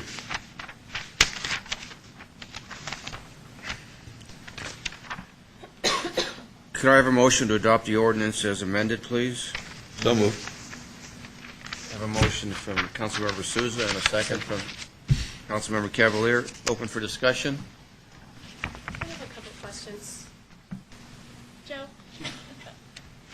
As it relates to the section that states suitable alternative materials to minimize the generation of dust, you know, I would love to see that happen more often than concrete, but I wonder, some of these alternative materials, can they be driven upon Is that possible? I mean, or does it hit the point that it just doesn't work and you have to go to concrete? Mayor Kavanaugh, Councilmember Osborne, there are other materials. If you use a large grade rock where it doesn't have a lot of fines in it, that you could actually drive on that and it doesn't generate dust nearly like other types of materials. You could even use a crushed material with some type of dust suppressant on it, depending on the type of material. So there are other ways to do it. There's a situation even where we will probably have excess parking at the new ball stadium on grass, which doesn't generate dust. So these are currently, the alternative materials aren't really allowed under the ordinance, and so by having this in the ordinance, it'll give the city engineer some flexibility to require something other than concrete when appropriate to the use. Okay. And will we be proactive in letting these people know that there are these alternative sources of materials to use? I mean, we get back into the whole laying the concrete down and then we generate the heat. And, yeah, it's just, this never-ending issue. But I just would like us to be proactive in alternative methods. And so that's kind of a... I would just question the dust suppressant to tell people, because how long does that last? I mean, it isn't forever. So we certainly need that information addressed so people know if they decide to use that method, right, that it will have to be repeated at some time. Is that correct? Mayor Kavanaugh, Councilmember Lord, that is correct. Some of the dust suppressants even rely on having water occasionally, and obviously in the desert, that's a commodity that we don't come by very often as well. But it depends on the type that you use, but if, as I said, it would depend on the type of use, too. If it's a periodic use, then it might be an appropriate way to address it, but they'd also have to recognize, as you indicated, they'd have to repeat it perhaps more than once.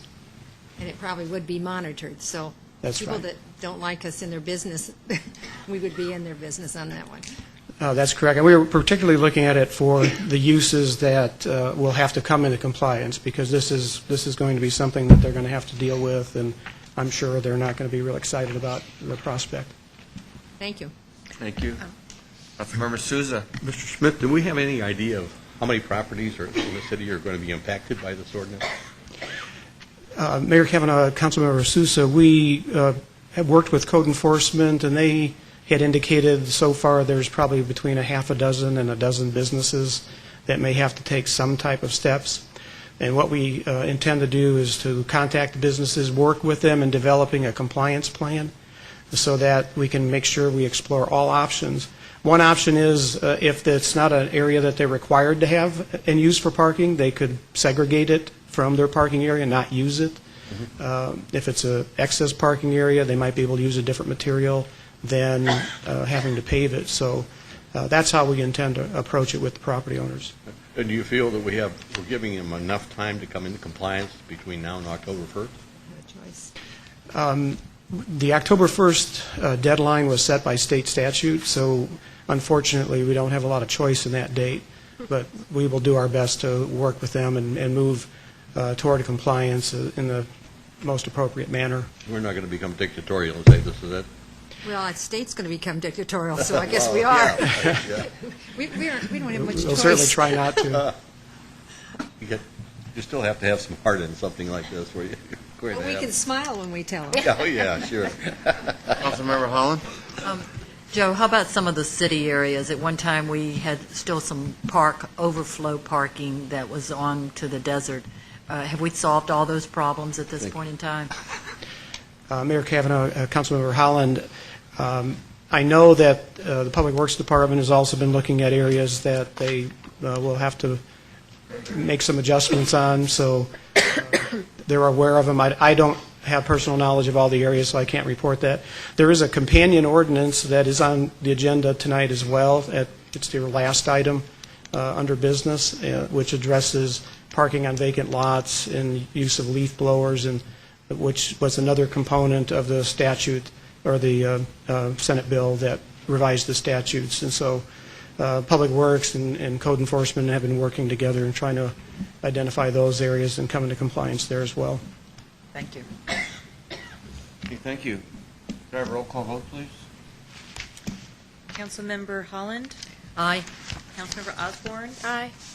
Councilmember Sousa? Aye. Councilmember Cavalier? Aye. Councilmember Lord? Aye. Mayor Kavanaugh? Aye. Passes 6-0.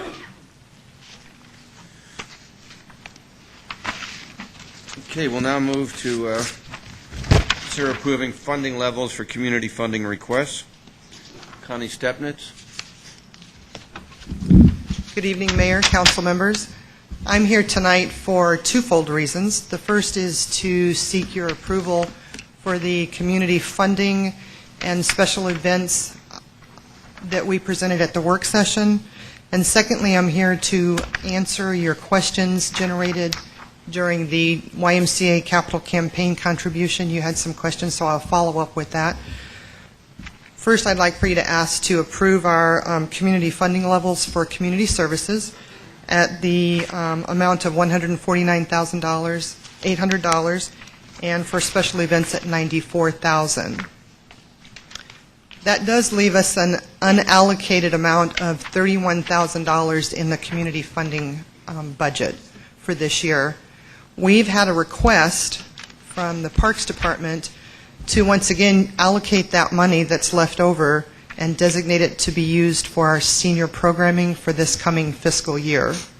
The reason for that is that there will be no supplementals allowed this next budget year, so they would not be able to come to you and ask for funding through the normal budget process. They do anticipate that the following year they will come before you and ask you to fund the senior programming as part of the regular budget year. Questions? So you're asking us then to approve the funding level for community services and special event sponsorship based upon the recommendations of the committee, but now yes, sir. You're adding something. Yes, sir. And what is that the staff I'm asking, recommendation or a part of the staff? That is the subcommittee recommendation and the staff recommendation that we use the unallocated funds of $31,000 to be used to fund the senior programming through Parks and Rec for next year. Okay, then the subcommittee, who remember that? Right. So you want that? The three of us, yes. Okay. All right, understand. But we would need to state that in the motion, I assume. Yes, sir. Okay, all right. Okay, any comments from the public?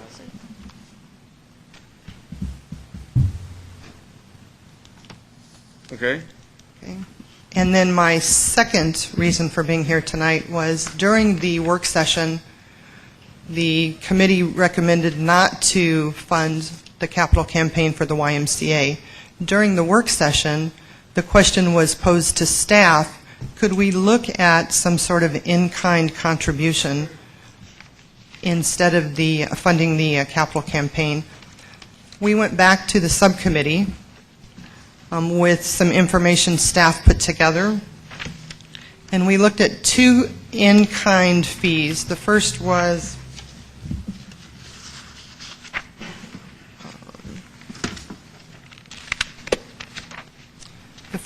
impact fees, and the second were permit fees. According to our ordinance, we cannot waive development impact fees, and so that leaves us only with the permitting fees and engineering fees. And we estimated, based on the size of the project, that those fees would run somewhere around $26,000. There was a lot of discussion amongst the subcommittee, and they felt in the end that based on our financial hardships in the coming year, that at this time they would not recommend funding any kind of in-kind fees for this project. I have with me tonight Ron Seitz from the YMCA, and he has brought some staff that would like to address the council. May I do that at this time? I'm not sure I fully understand where we are in this agenda item. Councilmember Osborne asked us to look at the possibility of waiving fees, in-kind fees. I understand that, but do we need a motion before we do that on the special event and community funding? Yeah. Well, we have a couple things on it. We talked about the It's senior- all we have a part of senior the one That COAC. would be part of the community funding. Okay. Yes. You're going to ask for that, I think. The- Oh, I The am? subcommittee did. Oh, okay. Yes. Yeah, but now you're talking about something, The capital campaign contribution became part of the process for community funding last year, so it's all one process, Mayor Kavanaugh. And so we lumped it all together tonight. okay, then we're going to have a motion, the actual entering argument on the COAC, plus an additional subcommittee request for $30,000. To fund the senior program, yes, sir. And it's not 30, it's a little more than that. We will need $31,000. It's the remainder of the community funding budget. And then the other item is to eliminate permitting fees or impact fees for the Y, is that correct? Correct. Okay. So can we make that in one motion, Rourke, if we so decide? I think so, too. I think so, yeah. So why don't we not talk to the Y issue yet on the permitting fees, and let's get the other motion on the table, is that right? Sounds And good. Councilmember Holland, would you like to make a motion then? Have I asked for comments from the public on that? Excluding the Y, are there any comments from the public on community funding? Excluding no. Permitting fees for the Y and the elimination of such, is there any comment? Okay.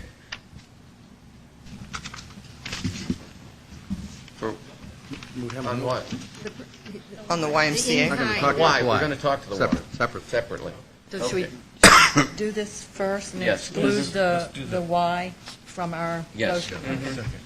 So I move that we approve the funding levels for community services and special event sponsorship requests based upon the recommendation of the council subcommittee, excluding the Y. To include the To include the unallocated 31 balance for the senior programming. To include the $31,000 for the senior program. And the Y, we're only excluding the issue of permitting fees and impact fees. Right. Correct? And we'll talk about, But that's not in this motion. no. It's not in So the why don't motion. you read the motion again for us? Okay. Don't say anything about the Y. I think we'd be Okay. better off. Ms. Holland, excuse me for just a minute. I think really basically what you want to do in the motion is specifically give the dollar allowances. Well, the $181,144, $94,000 for event sponsorship, and then the $31,000 for seniors. Okay, sounds good. Okay. All right. Make sure I've got the right numbers here. Go find it on Down- page 40. 100 on the fiscal impact page. 189. Okay. All right. You want me to say it like this? 149,800. Okay. This is the total, including the Okay, that's the one that, 3150. okay, all right.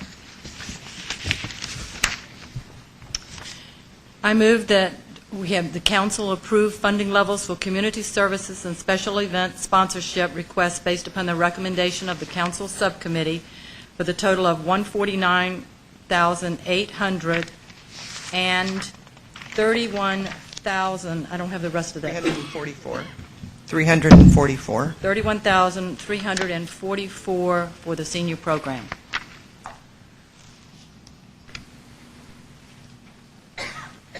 Second. I have a motion from Councilmember Holland, a second from Councilmember Lord. It's open for discussion, comment. Do you have any problem? Not at all. I do. I Councilmember have a couple Osborne? questions. I don't remember what the Southwest Community Network was. It's for $18,000.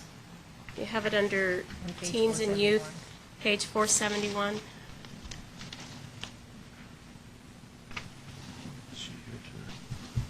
I don't think she is, but I can address it if, Connie, if you can't Please. find it. I can't, I didn't bring my book.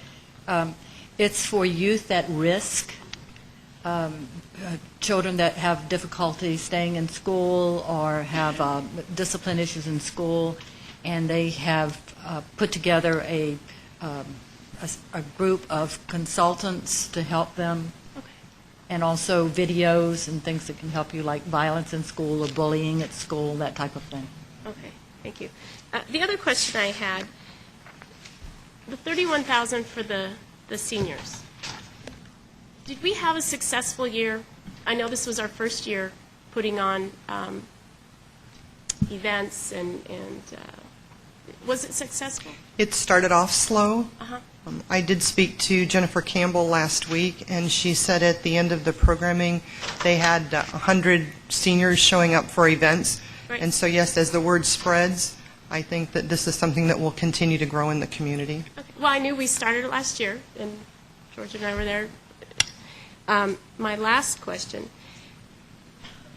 I'm disappointed that we didn't have our Easter egg roll, whatever it was that you want to call it. And I am a little, I don't want to say concerned, but I'd like to see that come back. And so I see that we have different events in here, the Halloween Fest, the different sponsorships. Where does that play? Where does The Spring Fling Spring Fling, thank you. is actually funded out of the Public Works Department, out of the Parks and Rec. Okay. And it was, I believe that it was taken out of the budget this year as a cost-cutting measure. And so staff can certainly look at that and get back to you. I'd just like to know the reasons, yes. Thank you. Okay, further discussion on the motion?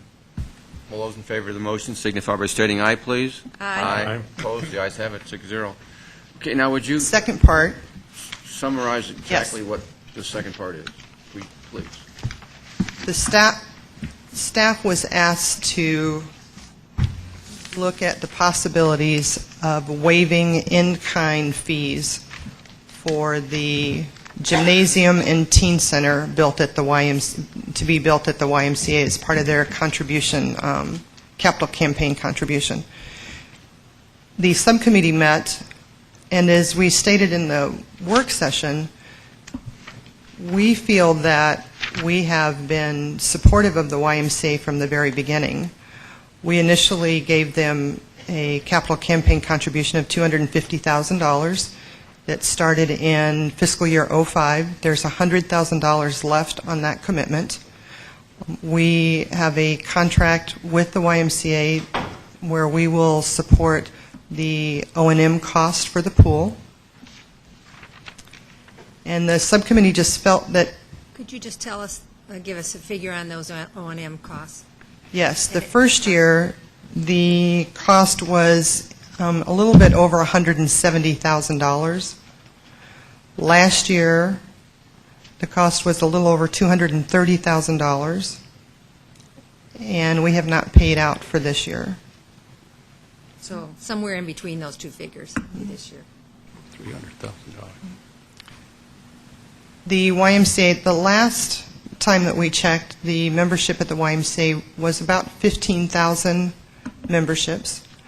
Of that, Goodyear had a little over 4,000. We comprise 27% of their memberships, and most of our memberships are family memberships. The subcommittee does feel that we support the YMCA, and unfortunately, at this time, they didn't feel that that it was economically viable given our budget discussions and cuts that the staff has been asked to take. Okay, thank you. So, at this point, I'd like to bring up open it Ron. to the public. Yep.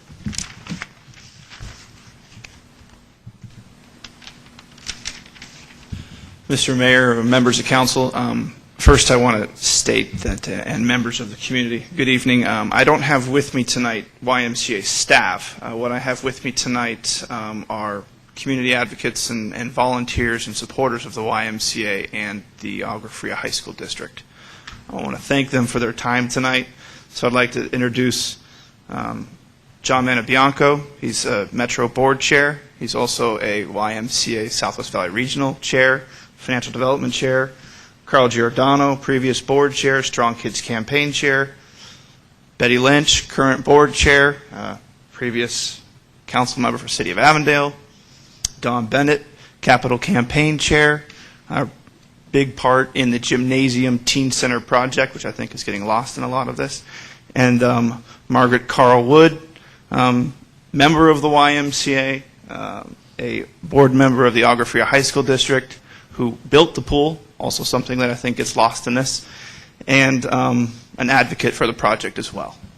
I want to stand up here and say that we... You have to introduce yourself, too. Yes, and I am Ron Seitz. I'm the executive director of the Southwest Valley Regional YMCA.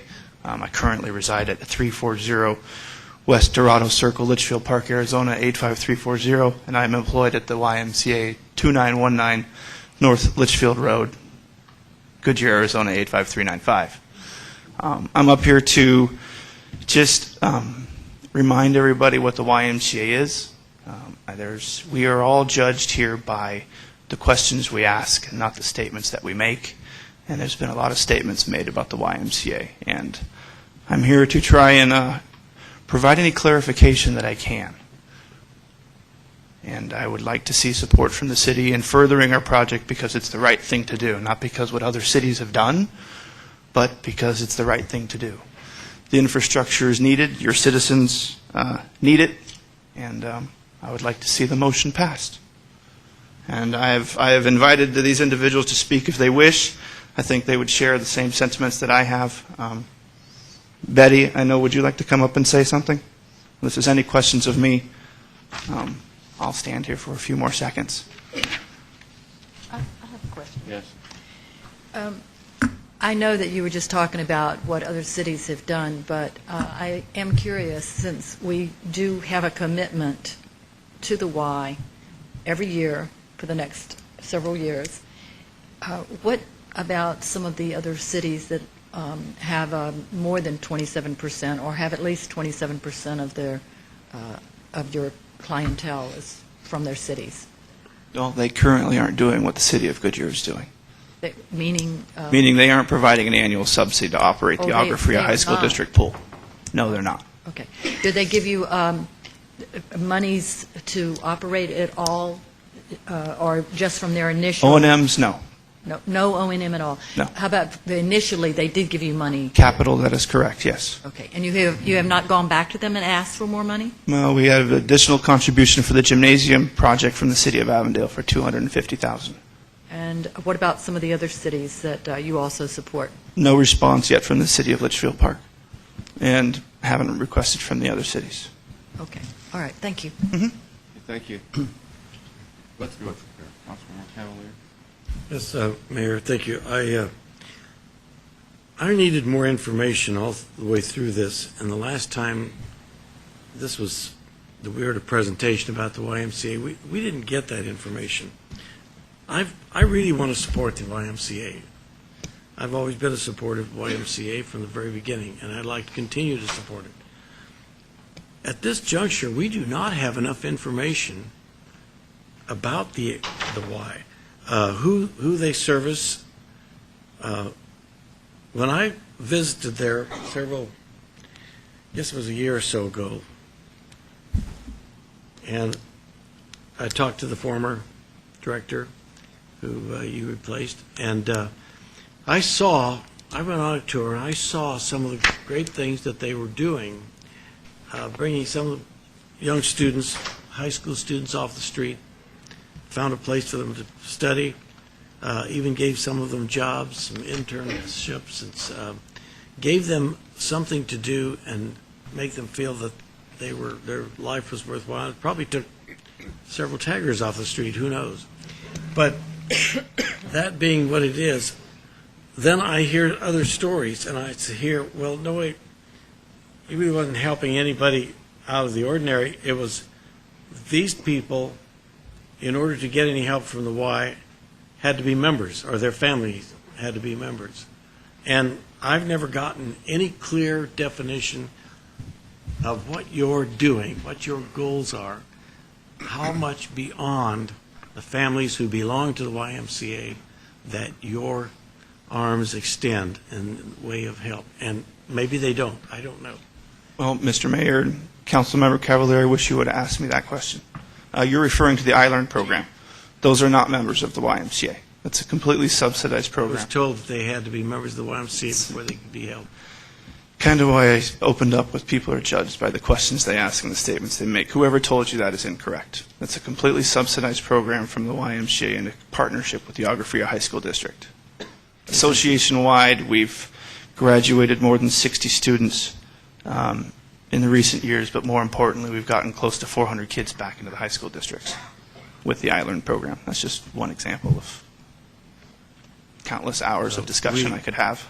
Yeah, you really need to brag a little more about what you've done. We just don't hear enough. I don't have enough information to make a positive decision in your favor because those things don't come to us, and I don't know why. So I've asked, but evidently I'm asking the wrong people. Thank you, Mayor. Councilmember Souza. Thank you, Mr. Mayor. Excuse me. Man, yeah, I need some water, too. It's not water, it's just a frog in my throat. Sorry about that.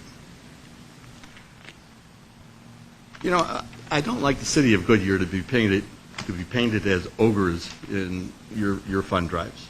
There's no question that we've been very, very supportive of the YMCA ever since Mayor Arnold was in the forefront of getting the YMCA to locate here in Goodyear, and I was backing him 100% on this issue. But I think we've gone overboard in our contributions. Now, when you were here the last time, you indicated that you were willing to sit down and perhaps renegotiate our contract with you on the O&M as it pertains to the pool. And during the course of the committee meetings, I suggested to the committee that until we get a report back from you as to what your intentions were in that area, that we shouldn't be supportive of any type of arrangement with you, whether it's in any other form of remuneration. But until that happens, I recommended that we sit idle, and that's the reason we're in this position this evening. So until you come back with what you originally stated in our last discussions in open meeting, that I want to hear back from you what you might recommend. Well, I don't mean that you have to do that right off the cuff right now, but I know you have to meet with your governing body. Councilmember Sousa, Mr. Mayor, as I stated in the last meeting, there's nobody in greater support of renegotiating that contract. That contract creates 22% of our operating expense. So then it's about time for us to sit down. Well, I did mention the suggestion at the last meeting. Originally, when the contract was drawn up, the idea for the subsidy was going to be a direct correlation to the percentage of students in the Agua Fria High School District with relation to Litchfield Park, Avondale, and Goodyear. And that is what I stated, and that's what I think needs to be done. All right. And that's something that the school district and I have to approach the cities with. And I've already put together a task force at my own branch to locate 25 members from each city so that we can go after our councils and explain the need for support for the branch. Well, then I would recommend that you get together with the city manager or the acting city manager and begin the process of renegotiating that contract, see where we're coming from, what you're willing to do. And before we do that, I don't think we can budge. I mean, we're in budgetary constraints here, like any other community in your membership area. And I'm concerned about this. We want to help you in some way, but right now I don't see any avenue that we can follow that's going to get us down to the line that you want us to be. And unless you negotiate with the city manager and go over the contract, and you come up with some ideas of where we can adjust the contract, whether it's in favor of you or the city, we have to know where that leads us. And until that time, I think we're in a no-win situation. Yeah, Councilmember Sousa, those budgetary issues are contagious. I mean, we're yes, they are. Yeah, we're in the very same situation, but We recognize that we are a nonprofit community service organization, so we're hoping that we're one of the constituents where we won't get cut. I mean, we still had our Easter egg hunt. We still do the things that we have to do for our community. Matter of fact, our need for community support has increased 34% because of our current economic situation. So people need us more now. Councilmember Lord? Well, this is really a difficult subject because most people that benefit from this are the youth, and they're important. When Councilman Osborne suggested the in-kind, I sort of supported that, having us look into that, because I thought that would be one way that we could contribute. But we certainly are in a budget constraint at the present time. And I just throw out to staff, or to you, is there a way we could combine our senior programs so that part of our senior budget that we're saving aside could be shared? And you could share the programs with the city, use your facility for some of the programs. I don't know. I'm just throwing that out. No, Councilmember Lord, Mr. Mayor, Mr. Nichols and I and Parks and Rec staff, we've already agreed to those minimum thresholds as to what we can accomplish together and brainstorming sessions. So there's possibilities for anything. I'm sorry, I didn't hear that last. There's possibilities for anything. Did we think about that in the committee or anything? No, but No, it didn't I come up. would, Mayor. I'm sorry, what? But I would like to reiterate that you still have an opportunity to ask Avondale and Litchfield Park with an O&M. See, we already pay that money every year. I understand that. I understand that. And so before we were to take on something else, I think that you need to let us know what their position is going to be, and hopefully it will be like our position, and they will pay some of the O&M. And then I think we would feel more comfortable about going above and beyond. Okay. Did you ask if anyone else wished to speak? I know my board chair, Betty Lynch, would like to say a few words. Okay. Thank you.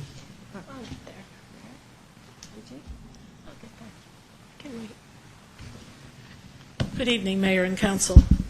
Other than Mr. Bennett, Mr. Montebianco, and Mr.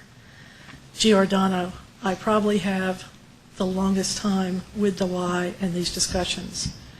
At the time that the original contract was drawn, when Agua Fria suggested that the taxpayers of the three cities in the Litchfield School District, in the Agua Fria School District, build the pool so that the school district could own the pool, the Y said that they would maintain the pool.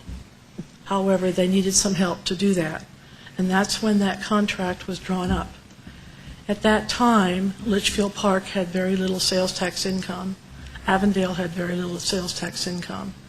It was known that the maintenance would be in the range of $1 million a year. And I've already gone back and talked to our prior mayor to verify that what I recall was correct.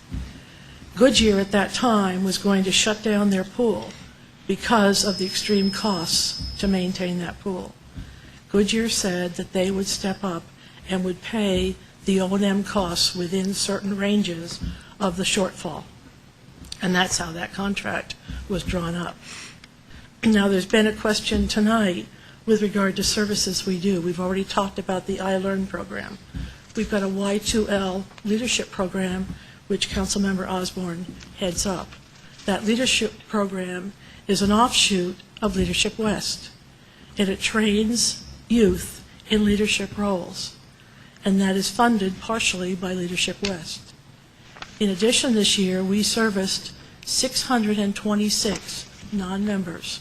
We have a rule that if you come through the door, we will service you.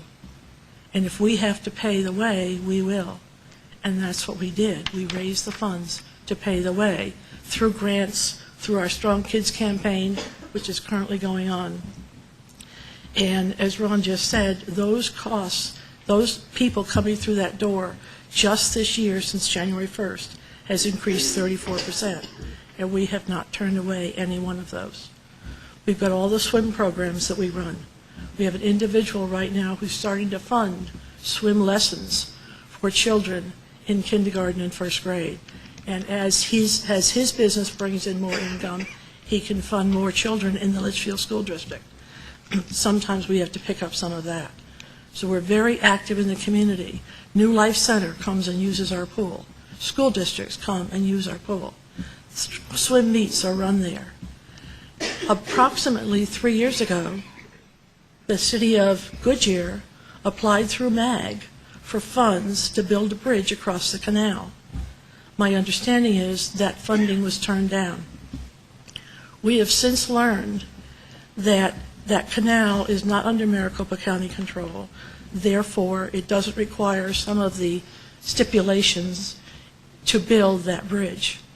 The Y is going to build that bridge.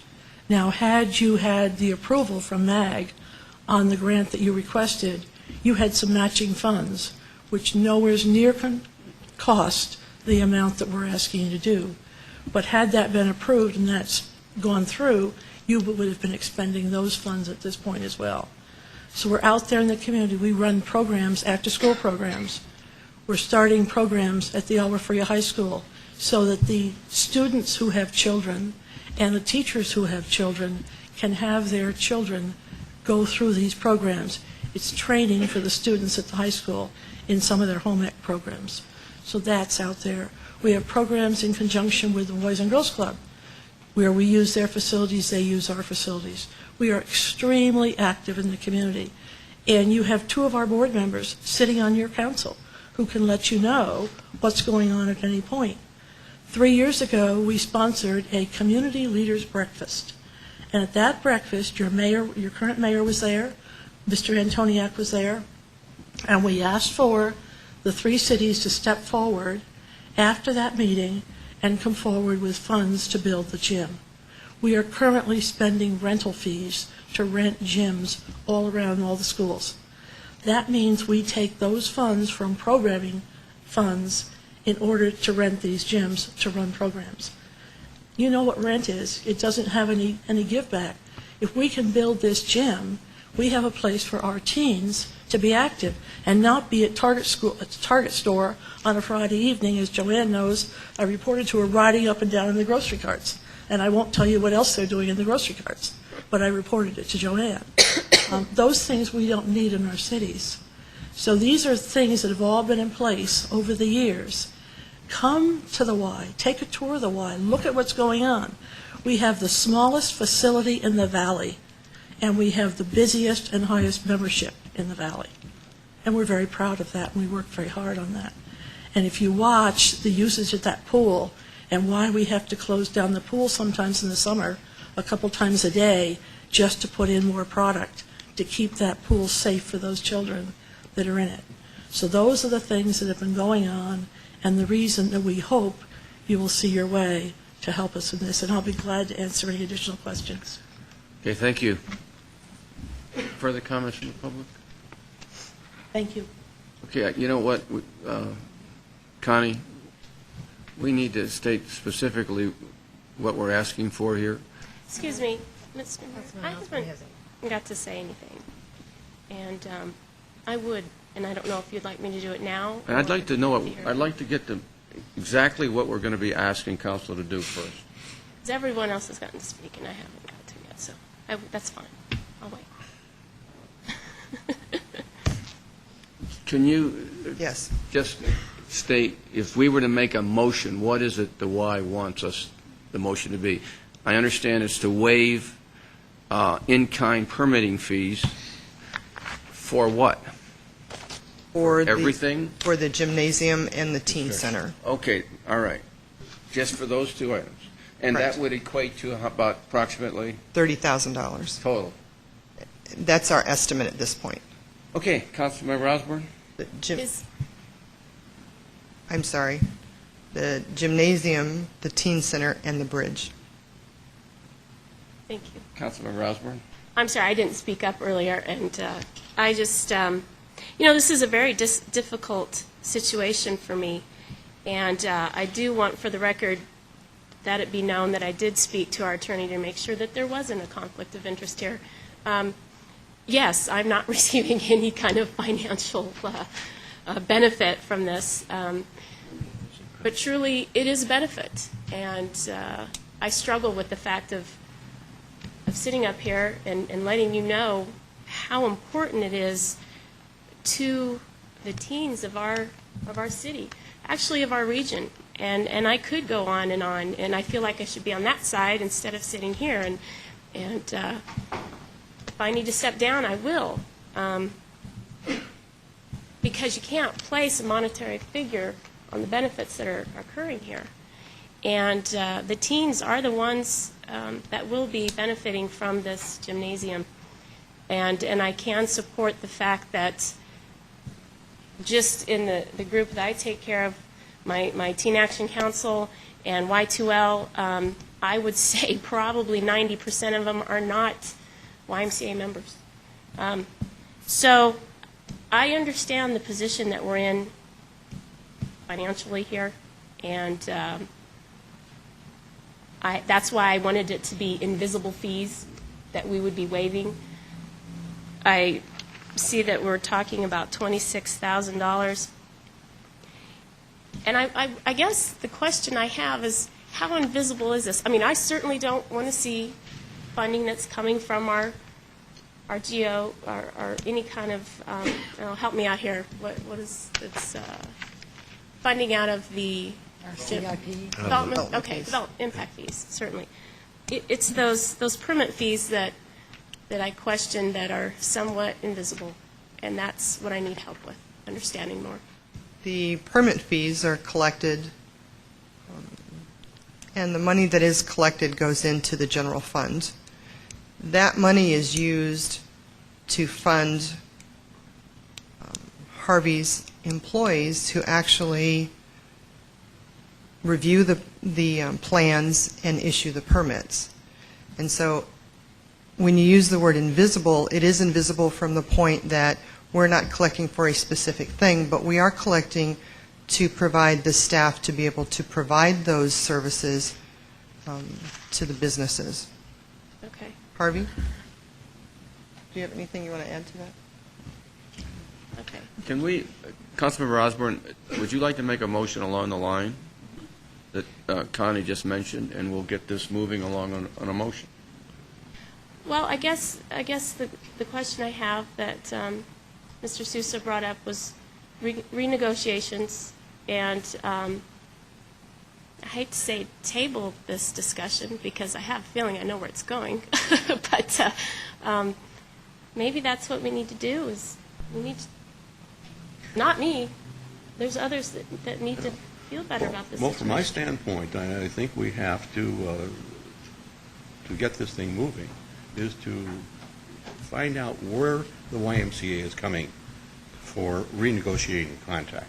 I don't think we can go any further than we have so far in this discussion, unless we know that they're willing to consider a review of that contract.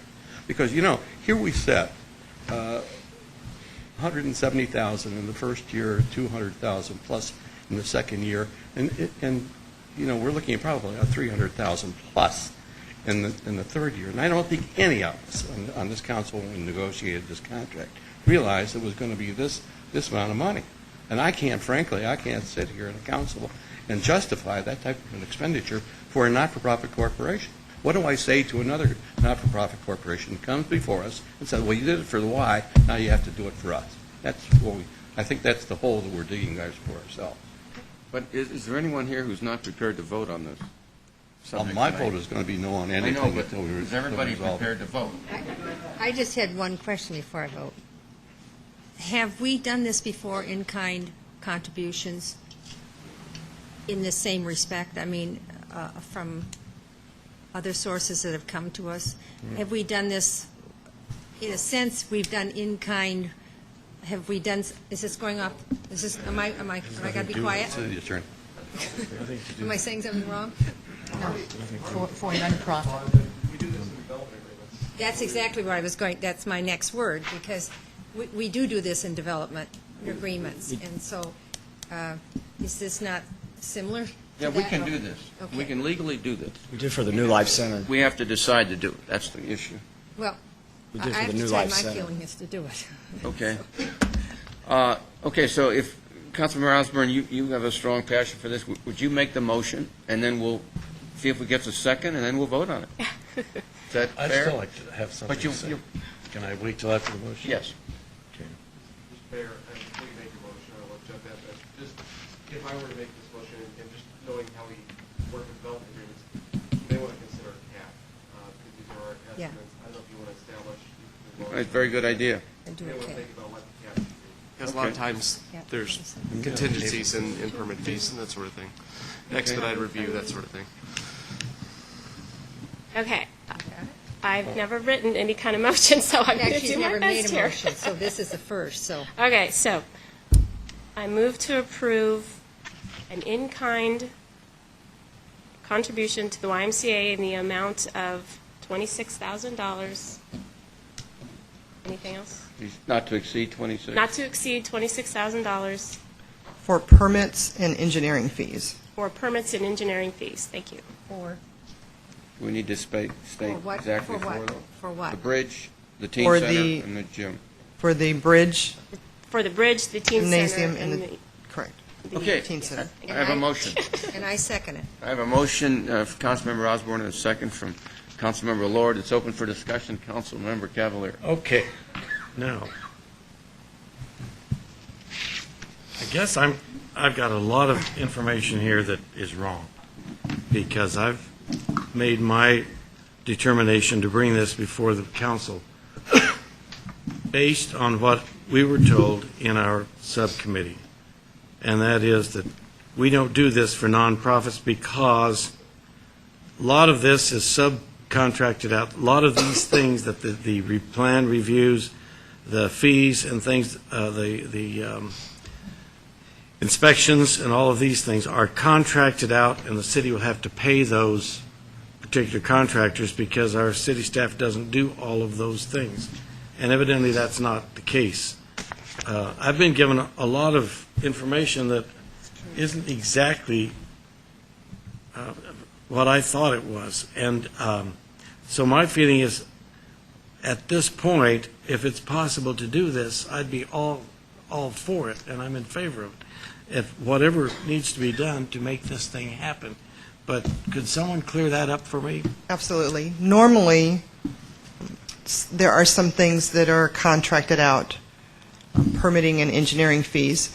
However, Harvey did agree that if this were necessary, that his staff would do all of the work in-house. Mayor, Councilmember Cavalier, historically, we have had a situation where we haven't had the in-house capability to do all the plan review, i.e. structural, and we have had to use outside sources, so we've had to pay those. We do have the in-house capability now to do all this in the turnkey operation and do it. So this has only been a recent phenomenon in the last few years. So we do have the capability to do the Y gym and the pedestrian bridge in-house, and we can do that. So there wouldn't be any direct cost to the city. So this would just be revenue to the city for our user fees for their work. And that wouldn't cause us a problem with other nonprofits who wanted some of these same things done because we are doing it for the Y. Well, Mayor, Councilmember Cavalier, we have, for instance, the one that comes to mind is the New Life Center. We have a long-term lease with New Life Center. As part of that negotiation, we did not collect permit fees from New Life Center.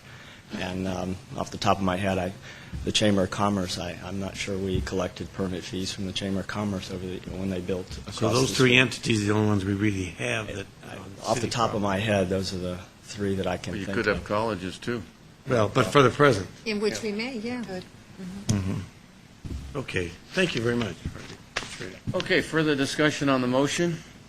Well, the only thing I can say is that 26,000 is a far cry from 170, 200 to 300,000 in O&M that we're going to be paying. And we don't know where this is going in ensuing years, and that's my concern here.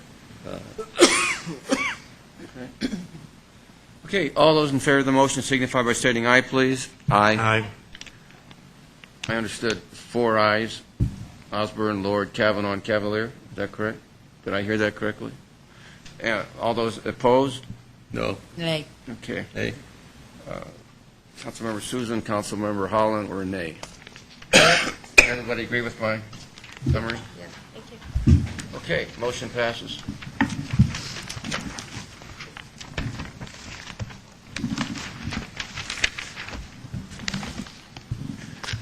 Okay, contract for, anybody need a break? Or? Yeah, I would really love a break. Sorry it's taking so Stand long up. tonight, folks, but it is. Just to stand up. Where are we going to go? About 2 minutes here? How about 5-minute break? Thank you. Yeah.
Not really. Some background, I haven't updated in a while to see if anything happened. My wife can tell her. She filed. She filed with county after transferred to Did I hear dinner? And He's calling Linda to say forget dinner. I was going to say, I didn't eat either tonight because I didn't get it. I'm so glad you're there. Okay. Go home and have cereal. that's it. Have some nuts. I need to put my feet up. I hate not having Okay. I'm ready for the next one.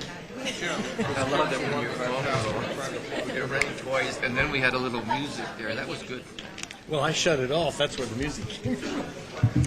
It was when you I've got the phone transferred over. That's the only one I see. My home phone transferred to this one. I'm trying to untransfer it. Right. And it won't do it. It was when you dropped it that I was all excited. What can I say? Give you a little.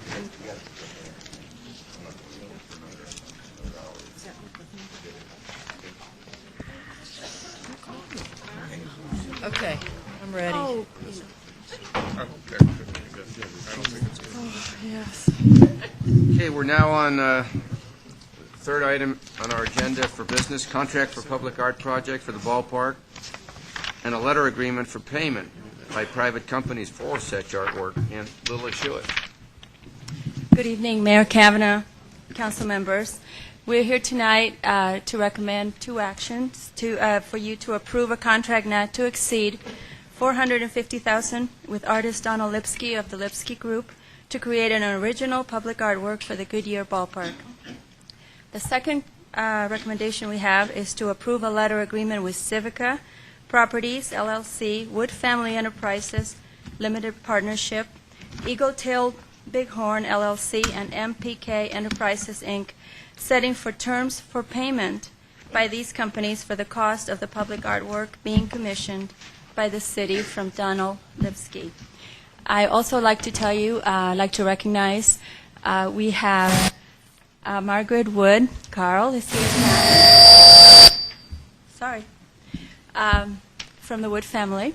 We also have Bill Pennington from Civica. And we also have Brenda Bernardi, who is our Arts and Culture Commission chairman. Would you like to stand so that they know who you are? Yes, please. Comments from the public? Mr. Pennington. I never quite do this right. I've got an hour PowerPoint presentation. Bring a cot with you, too? Just payback is...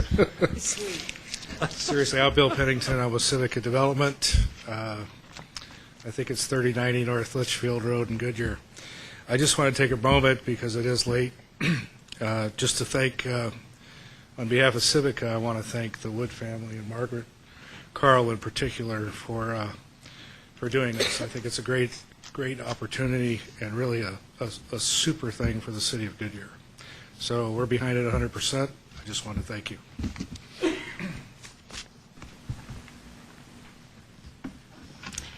May I answer any questions? Okay. All right. Any further comments from the public? Okay. I'll call for motion to approve a contract not to exceed $450,000 with artist Donald Lipsky. Can I have a motion? Mayor, I move that we approve a contract not to exceed $450,000 with artist Donald Lipsky of the Lipsky Group to create an original public artwork for the Goodyear Ballpark. Second. A motion from Councilmember Cavalier and a second from Councilmember Lord. It's open for discussion, questions, comments. All those in favor of the motion signify by stating aye. Aye. 6-0. Okay. Now I'll call for motion to approve a letter agreement with Civica Properties, LLC, Wood Family Enterprises, Limited Partnership, Eagle-Tailed Bighorn, LLC, and MPK Enterprises. Can I have a motion to approve that letter agreement? Wait a minute. Should I be sitting here for this? I would like to recuse myself. Okay. Yeah, this is... I haven't read it, so I'm just going to... You still want the motion? Yes. So moved as read by the mayor. Okay, it's Second. it's right here in your, see Yeah. there? Oh, yeah. Okay. Okay, yeah, fine. Okay, I have a motion from Councilmember Holland, a second from Councilmember Lord, and state that Councilmember Cavalier has recused himself. All those, discussion, comment on the motion. All those in favor of the motion signify by stating aye, please. Aye. Aye. Opposed? The ayes have it, 5-0. We'll now move to consider approving the amendment to the Goodyear Centerpoint Pad Development Plan, Architectural Design Guidelines. Bob Coons.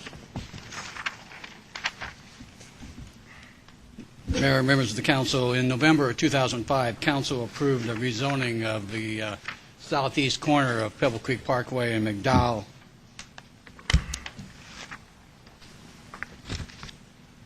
This is for the development of the Goodyear Centerpoint planned shopping center. Along with that rezoning, it was to C2 with the PAD overlay. And with that, there was a Goodyear Centerpoint development plan. That development plan contains a master site plan, which is on the screen, as well as design guidelines, conceptual building elevations, and a color material palette that would regulate the future development of the site. As you know, Evergreen Developments proceeded to develop the primary major anchors that are along the south side of the site, has completed construction of that. The remaining development will occur on 5 pads along McDowell Road. Those pads will consist of 2 restaurants, a bank, a convenience use, and an additional retail shops building.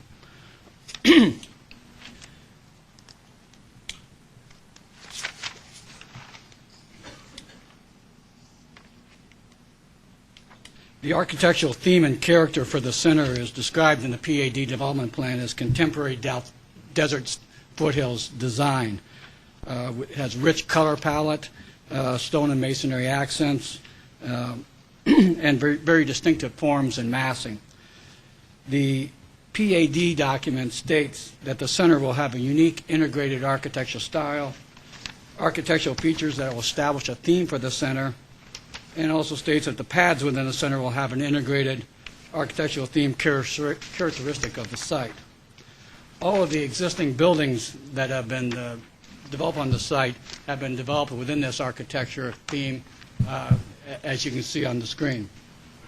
This is for the major shops, or major buildings where Bevmo and Circuit City is located. This is the color palette that's included in the PAD. Is that as clear as it gets? It's pretty blurry. I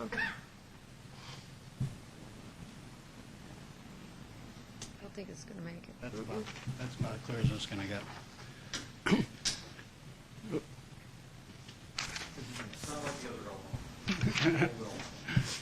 This is a copy of the color palette within the PAD. This is what we work off of in terms of reviewing planned buildings within the center. It's an illustration within the PAD of the freestanding shop tenant buildings. And this is an illustration within the approved development plan relative to the pad elevations. As you can see, all of the buildings have a very similar, unique architectural theme. Recently, staff has been working with Evergreen Devco and Darden Restaurants, who is the parent company for the development of Olive Garden and Red Lobster restaurants on 2 of the pads that would be located along McDowell. Through those discussions, it became apparent that the desired corporate architecture form and design of these 2 restaurants, national restaurants, would not be in compliance with the architectural design guidelines contained within the center, which specified integrated architecture throughout the development. And again, the PAD contains that language over and over again in regards to integrated architecture.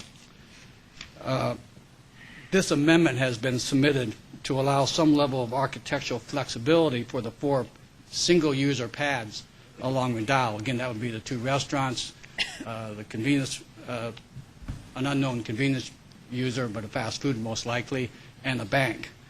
The amendment would permit brand or corporate identity within the architecture while allowing some tie and harmony back to the center itself that I'll explain.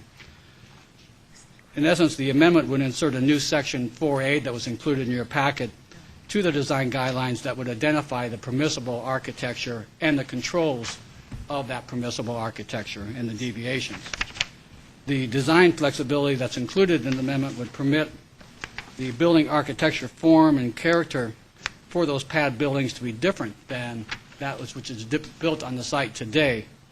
But it would provided that the end result, and this is quoting from the amendment, the end result is high-quality architecture with appropriate and harmonious visual ties to the other center buildings. The other visual ties would be done primarily through that color and materials palette, carrying over the colors from the buildings and the materials in the existing buildings. But it will allow a different architectural form. As you can see, this center has a very distinctive, unique architectural form, very contemporary in nature. That contemporary building form and design could be difficult for a national corporate retailer to incorporate within their architecture without losing that corporate identity, and that's kind of the base issue with this amendment. While the proposed amendment has been submitted in response to the current issues relative to Olive Garden and Red Lobster, this amendment would be to apply to the architecture for all 4 of the single-user pads. We have seen that for the 2 that I'll show you, but we have not seen for the other ones. But this will guide the future for all 4 of those pads. This is not a review and approval of the particular architecture for the Olive Garden or the Red Lobster, but I'm going to show you those and tell you where we've been going through these and how it fits within the proposed amendment. Again, maybe a little bit in comparison. Again, this is what's basically on the site and is the current architectural design guidelines. These buildings, again, very contemporary in form, a lot of arched, sloping roof lines, columns, basically a flat roof, rich color palette, a lot of metal framework, as you can see up in the top right corner, which is very characteristic of all the buildings in the site. The Olive Garden restaurant first came to us. This is the first elevation that they showed and what we worked with. It's obviously very Tuscan, Italian in flavor. The primary difference it has with the current design guidelines, it is they have a sloped roof with mission tile, all stone on all the buildings, all the building walls. It does not have the sloped lines, the contemporary look and massing of the architecture of the center.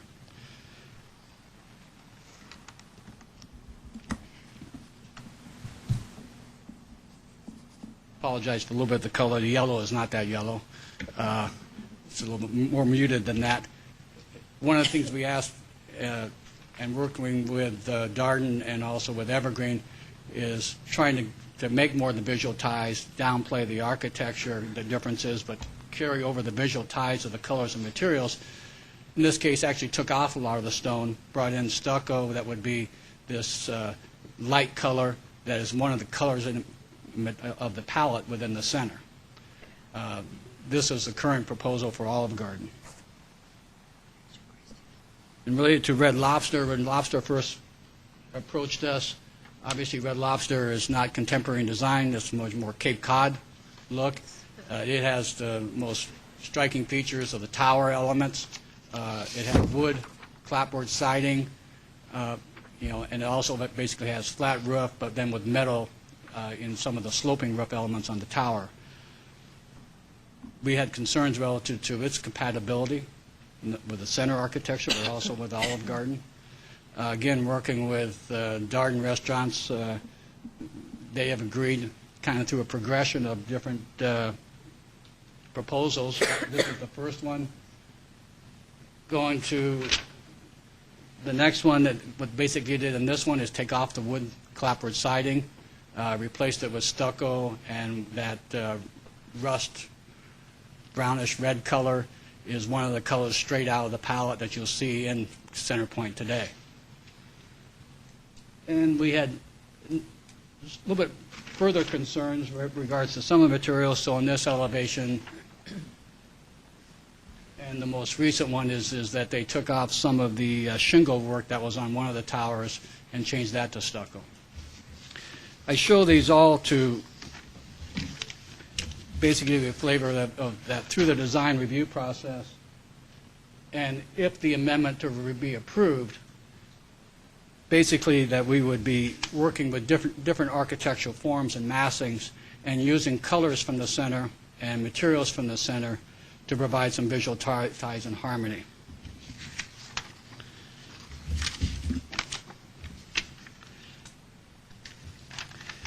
The proposed amendment would result in architectural diversity in the center, permitting individual users to maintain their more corporate architecture, but then provide a goal of harmony through the visual ties of color and materials. The Planning Commission considered this request on April 19th. The Commission expressed divergent opinions and views regards to the proposal. Some Commission members voiced strong concerns that the amendment will allow too much diversity or variance in the architecture in the center and could detract from the existing very high-quality architecture that's been built. They also said that the corporate users should be able to downtone their corporate look to a greater degree to provide greater harmony with the center. And a couple of commission members were concerned in regards to this action. They set an undesirable precedent for the city. On the other hand, other commission members expressed entirely opposite views and opinions, and saying that the city should be flexible and allow flexibility and full corporate identity for these users, that the existing center looks great, that the developer has done a great job, and that the amendment would not adversely affect the remaining development. And that the proposed architecture for both of these restaurants looks good, and that we should desire these restaurants. At the close of the discussion and debate, the Commission took an action to forward a recommendation of approval to the Council on a vote of 4-1, with one member not voting, but basically expressing strong concerns about the amendment. Planning staff is recommending approval of the request, subject to the one stipulation contained in your report. Includes my presentation, and I'll be happy to answer any questions. The applicant and their representative is also here, and will probably want to speak, and of course will answer further questions for you. And would you repeat the stipulation change, or? Mayor, the recommended action is approval subject to the one stipulation contained in your staff report. Basically, I don't have it in front of me, development in compliance. Okay, I have it. With the amendment dated. Okay. Thank you. Thank you, opportunity for the applicant?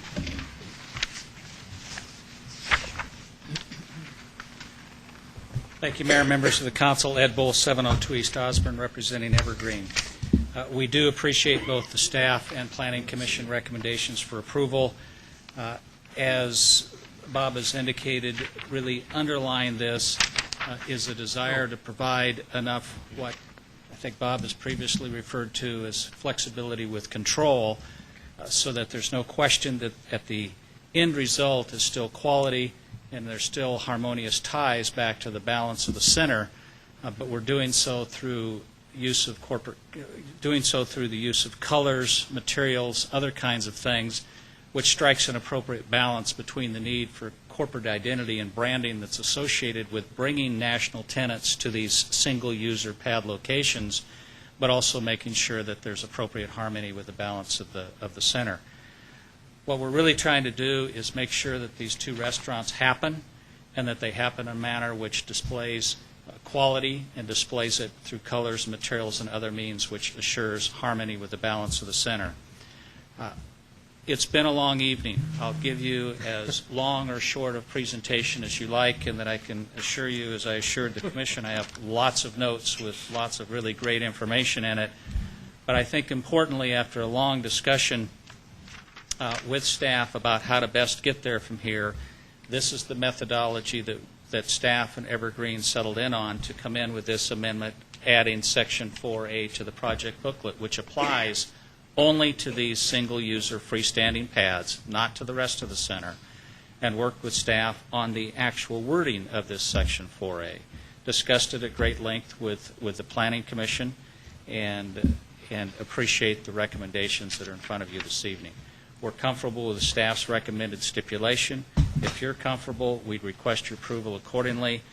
If I'm cutting us short by being too short, please advise me, and I'll add in other additional kinds of things as to how we believe this is an appropriate balance that still assures quality and does so in a manner that's harmonious with the balance of the center. I'd also add, if I may, Mayor, that Laura Ortiz, excuse me, and R.T. Starr are both here from Evergreen. It seemed appropriate for Laura to speak at the Planning Commission hearing, talking about Evergreen's ongoing commitment to quality, including on these pads. I think all on the council are very aware of that. However, if you'd like Laura to speak this evening, she'd be happy to do so. If you don't need her to speak and would rather move on to other things, we won't be offended. But bottom line, we'd sure like to get out of here with an approval. Hey, Laura, if we need help, we'll call you. Okay? Seriously. Okay. Comments from the public? Seeing none, call for a motion. And person, would you read the entire 9 lines there, whoever makes the motion? Okay, well, I can do that. Approve amendment, starting this whole thing with the City Council approve the amendment. Yeah, City Council approve the amendment to the architectural design guidelines containing within the approved planned area development plan for Goodyear Center Point, generally located at the southeast corner of Pebble Creek Parkway and McDowell Road, subject to the following stipulation, and one stipulation is compliance with the development plans, design concepts, development standards contained within the Goodyear Center Point final PAD development plan dated October 2005, and all stipulations of approval for that PAD overlay as contained in the ordinance number 05-973, except as modified by this Goodyear Center Point PAD planned area development dated February 22nd, 2008. Thank you. Second that. I have a motion from Councilmember Cavalier and a second from Councilmember Holland. It's open for discussion. Bob Coons. Bob, can you put up the what the staff is recommending for both restaurants design? Let's see.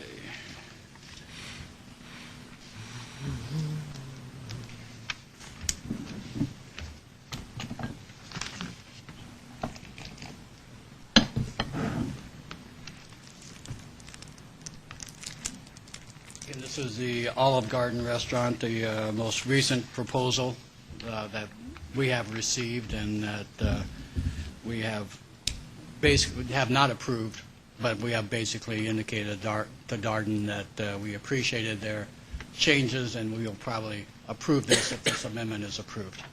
Why was staff against the rocks frontage? Basically, again, the stone or the rock that they propose is a significantly different material than the stone that's within the Goodyear Center Point project, and that it was very high quality. There was no question about the quality of the architecture of the stone. It was a question of a fit with the rest of the buildings on the site, and we felt that the stone the rock was overpowering relative to that, and by reducing that and bringing in more of the stucco, you could bring in more of the colors of the center, again providing some visual tie. Okay, now show the slide with the stones on.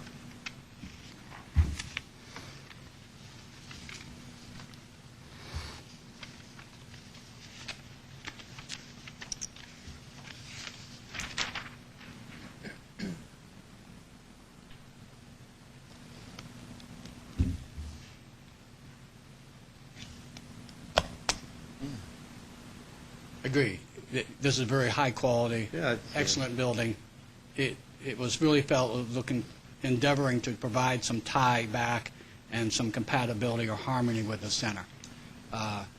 And that's the reason you went with the stucco rather than the stone? Yes, precisely. As we indicated to Darden, from day one, first time in, no question whatsoever. This is a great looking building, high quality, excellent design. And on a standalone site, or in the shopping center that had southwestern design, would fit in nicely. It was a question of fitting in with a very contemporary design of this particular center. That was the issue. Okay. Now, what I've seen here is in the signage is what is going to appear on the front and the back of the buildings. Yeah, it's the front. The Olive Garden. Councilman Center, yes. I don't have the other elevations, but we have, this is the front and rear. We also have the side elevations. It's basically the same. Okay. The reason I asked this question, I'm very disappointed with what has transpired at Evergreen Devco in the appearance of the center as it appears from I-10. When I gave in on the pylons, the 2 pylon signs on this property, I felt that the signage was going to be on the pylon signs, but now signage is on every one of the retail centers that are in that complex, and frankly, it looks very, very gaudy on I-10. And I assure you, from here on in, I'm going to look harder at pylon signs and how they're going to be how they're going to be used. Pardon me? You have to know what store you're going in, though. You got to have a sign up. Thanks, Frank. I understand that. But I think it just slipped by me, and I'm sorry it did, because I would have objected vehemently against having the signage that appears on those buildings today, because it just distracts tremendously from that nice center. Okay, further comments on the design? No, I just appreciate staff's work and the developers' work on finding compatible colors, common elements that will bring development together. I think I use an example of something that was built on Estrella Parkway, in which I showed staff, and it's hard to tell from these pictures, the brick, it looks very nice, or the stonework, but in actuality, when you put it up against that, sometimes it's not complementary, and we've already had one building, in my view, that was built that's not complementary. Fortunately, there'll be another pad in front of it, and it should not show as much, but I was concerned that this would happen in other areas, and so I appreciate the hard work on both entities. Thank you. Further comments? I second that. I think the cooperation between Evergreen and Darden and the staff is extraordinary, and when you bring those public and private sectors together like that, it works. So, thank you, Mayor. Okay. And we like the personality of the stores. I mean, the restaurants, when you go, it's kind of like going to a happening. You want it to be different, and that's what attracts you. It's very attractive, Yeah. I think. All those in favor of the motion signify by stating aye, please. Aye. Aye. Opposed? The ayes have it, 6-0. Last item is to consider adoption of an ordinance pertaining to dust control. Mario? Evening. Let's see. The item before you tonight is also related to Senate Bill 1552, which was discussed earlier tonight. As part of the legislation, the bill calls for cities and towns within Area A to update codes and ordinances that are in compliance with the air quality bill. And the ordinance before you tonight does 2 things.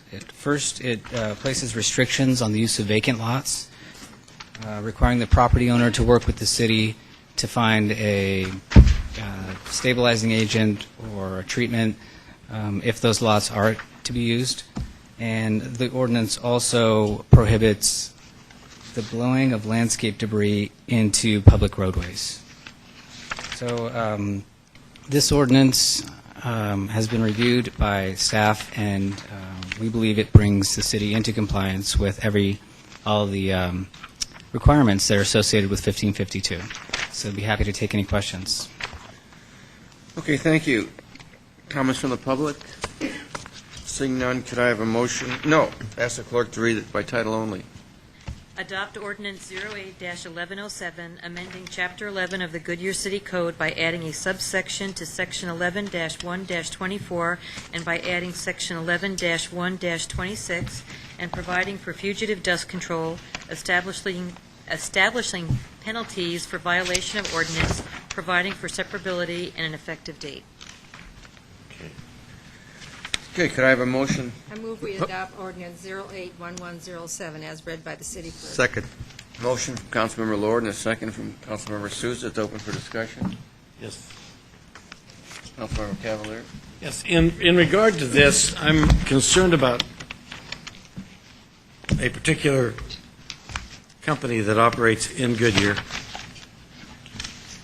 and you know what I'm about to say.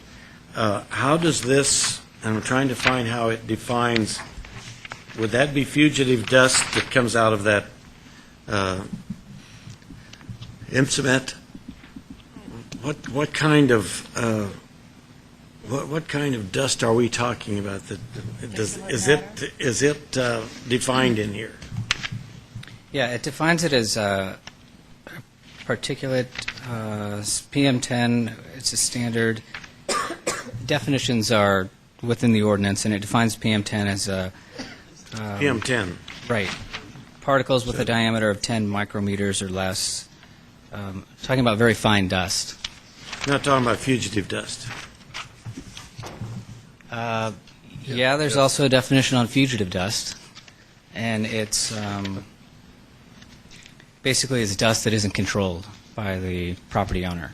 So, it impacts key stakeholders, whether you're ag, rock products, cities, counties, private, public. Everybody has the obligation to maintain their property so that they can improve the air quality. And what is the penalty if they do not abide by this ordinance? PM10? Everything listed in this ordinance. Basically, it falls Or back on the city. The city now has the authorization to enforce this, and becomes a misdemeanor. It's a misdemeanor, so then it goes through the court process, and a penalty is defined by the judge. Right, here's the penalty. It's a class 3 misdemeanor. Yeah. Fines up to $500, which isn't too much. Yeah, that's at the local level. At the regional level, I mean, this is a part of a bigger kind of regional effort that's designed to improve the air quality, and that's, the region is in jeopardy of losing billions of dollars in highway funds if the region doesn't meet 3 years of consecutive clean data. $500 to a company like that is nothing, and they just soon pay it and go on down the road and continue doing what they're doing. Yeah. And I'm disappointed that we don't make it more severe. That's all. It's $500 every time. It is. Yeah. Oh, they don't care. And aluminum oxide would be fugitive dust, would it not, if it were blowing? Yes. But they put out particulate matter all the time. It's there for you to breathe. Oh, yeah. So. What the ballpark's going to be in there, it's going to be... You can smell it when you go by there. Well, sometimes when you drive your car, Players would be working in that you're aware doggone of it on stuff. the windshield. Good point. Mr. Mayor, I do have one question. Yes. Mario, how are we going to educate our citizens and landscaping companies? I mean, I can tell you my husband alone uses his blower. And right into the street, because then we sit there thinking, well, the street sweeper comes by and picks it up. So we're thinking that that's the best way. So how are we going to educate people on this? Yeah, that's also a requirement that the city has. It's kind of outside of an ordinance, but it is incorporated within the practice, and it is a measure that the city council adopted last year, and that is to promote PM10 and improving the air quality and just everything that was presented earlier this evening from Maricopa County, talking about what key stakeholders to do, everybody from different industries to residents. It's all about marketing and promoting, and we do have efforts set aside to communicate PM10, the issue, and what people can do to be part of the solution. So it's on our website. It'll be in our monthlies, things like that. It is a problem. I'm going to have to arm wrestle my husband to get the leaf blower away from him. So it is because they get very attached to the machinery And so, yeah, it does take constant vigilance. Yeah, I mean, this ordinance just prohibits, blowing debris in the street. I'm hoping Ron hears this. This is why I'm saying this. Councilmember Souza? Thank you, Mr. Mayor. There seems to be some misunderstanding about the blowers, the leaf blowers themselves, whether or not they're gas-powered or they're electronically powered. I think when this first came out, that it was specifically aimed to gas blowers because the emissions that gas cause in the air. Shouldn't we be identifying both the gas and the electrical blowers? Yeah, rather than assuming that that's going to be. Yeah. It does. Yeah. The only thing that this ordinance prohibits is blowing the debris in the street into public roadways. Outside of the ordinance, the city and contractors are also not allowed to use any leaf blowers on high pollution advisory days. So I'm not sure how many we have each year, maybe under 20. But the city behind the scenes will incorporate practices to make sure that we adhere to not using any leaf blowers on those days at all. But the ordinance tonight before you just prohibits anybody from blowing debris in the public roadway. It's gas. This creates dust or anything. Yeah. Okay. All right. Okay. Roll call vote, please. Councilmember Osborne? Aye.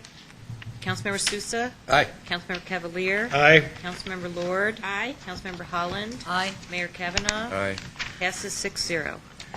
Okay, do we have any comments on current events from council? Manager's summary of current events, reports. Mr. Mayor, members of the council, just a couple of update items, and then we will have some follow-up as well. If I could have about an hour presentation, does that work? Dies for lack of second. Couple of things. One is I do want to recognize that we had a very successful grand opening at Estrella Community Park this past weekend, and thank you very much for several of you that participated in that event. Heard outstanding reviews and comments about what happened there, so just thank you for your support for that project. The other is the Sports and Tourism Authority Board. They will be meeting on April the 7th at 4 p.m. at their offices at the their boardroom at the University of Phoenix Stadium. And they will be voting on the resolution of support at that point. April 7th is also the night that we'll be bringing before council the memo of understanding between the City of Goodyear and the Cincinnati Reds. And that'll follow immediately after our work session that evening. So that'll be a busy day for us as it relates to that particular project. As it relates to follow-up items, I have 6. I'll go through those very quickly. One is that the running out of air.com or campaign through the Maricopa County, we will be following up with them on collaborative efforts, what we can do as far as posting their information, working with them. The other is we do owe a response to Mr. James Bates regarding the differential between RVs and commercial vehicles. So we'll be getting that information out to him. We'll get copies to council. Great Western, no follow-up there other than just direction back to those folks that if they do have problems, please take those to the Labor Board or to OSHA. Those would be the best authorities to handle their concerns. Brian, have we advised them of that in writing? I think Raul sent a letter. Yes, we have. That has been given to them in writing.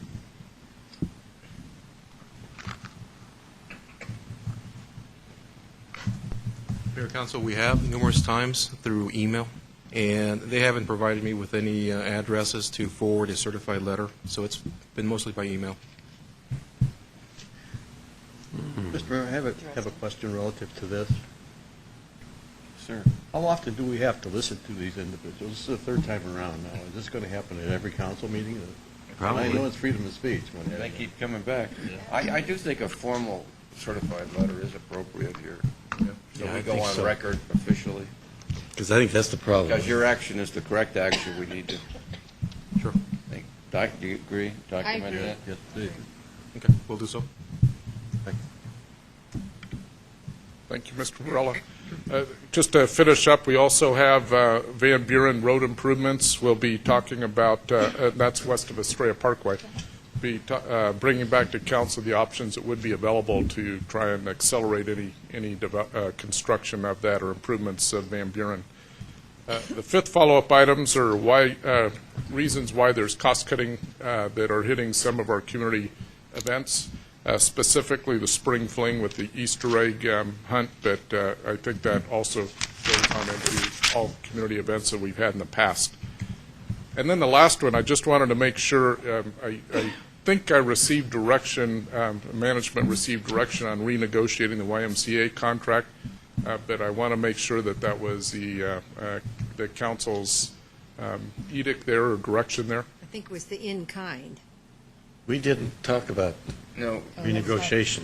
We agreed on the in-kind. In-kind only. Yeah. So, this is why I interpreted it. They couldn't discuss that until they talked. They didn't have a plan for that. Is They that don't right? have all the information that For the they need to information. do So that. that's on To their do the shoulders renegotiation. to gather that information and come back. Well, what do we do? But we agreed to in-kind contribution of 26, whatever it was. And we may not agree for them to negotiate it at all. No. We may not, that's right. So we don't know. We don't know what they have in mind. Well, until they get back to us, then we don't know how to proceed then I on don't the think issue. you have one on that one. Okay. I So think you're just to summarize, then we would wait for them, the ball's in their court, so to speak, and then they'll be bringing back some of that information on what the other cities are providing, what the in-kinds are. Then from time to time, can we have you remind them that they have not responded to that request? Yes, we could do that. And until then, we will not be reopening the YMCA contract for negotiations. Right. Yeah, that should Okay. be true. Mr. Mayor, that's all I have. Mr. Mayor. Question, Brian? On the April 7th meeting, is it, from what I've heard, there's going to be quite a crowd at that meeting. Are we going to be able to handle it in the Justice Facility? We're going to have to move to a larger room. And this one isn't large enough. Mr. Mayor, Just a Councilmember question. Cavalier, we will absolutely look at that, and if we need to move the venue, we will. I know in times past, in fact, with the Indians project, we actually had that over at a off-site place over at a conference room hotel. But we'll look at that. Good point, thank you. Okay. Any other inquiries of staff by council? Seeing none, this meeting is adjourned.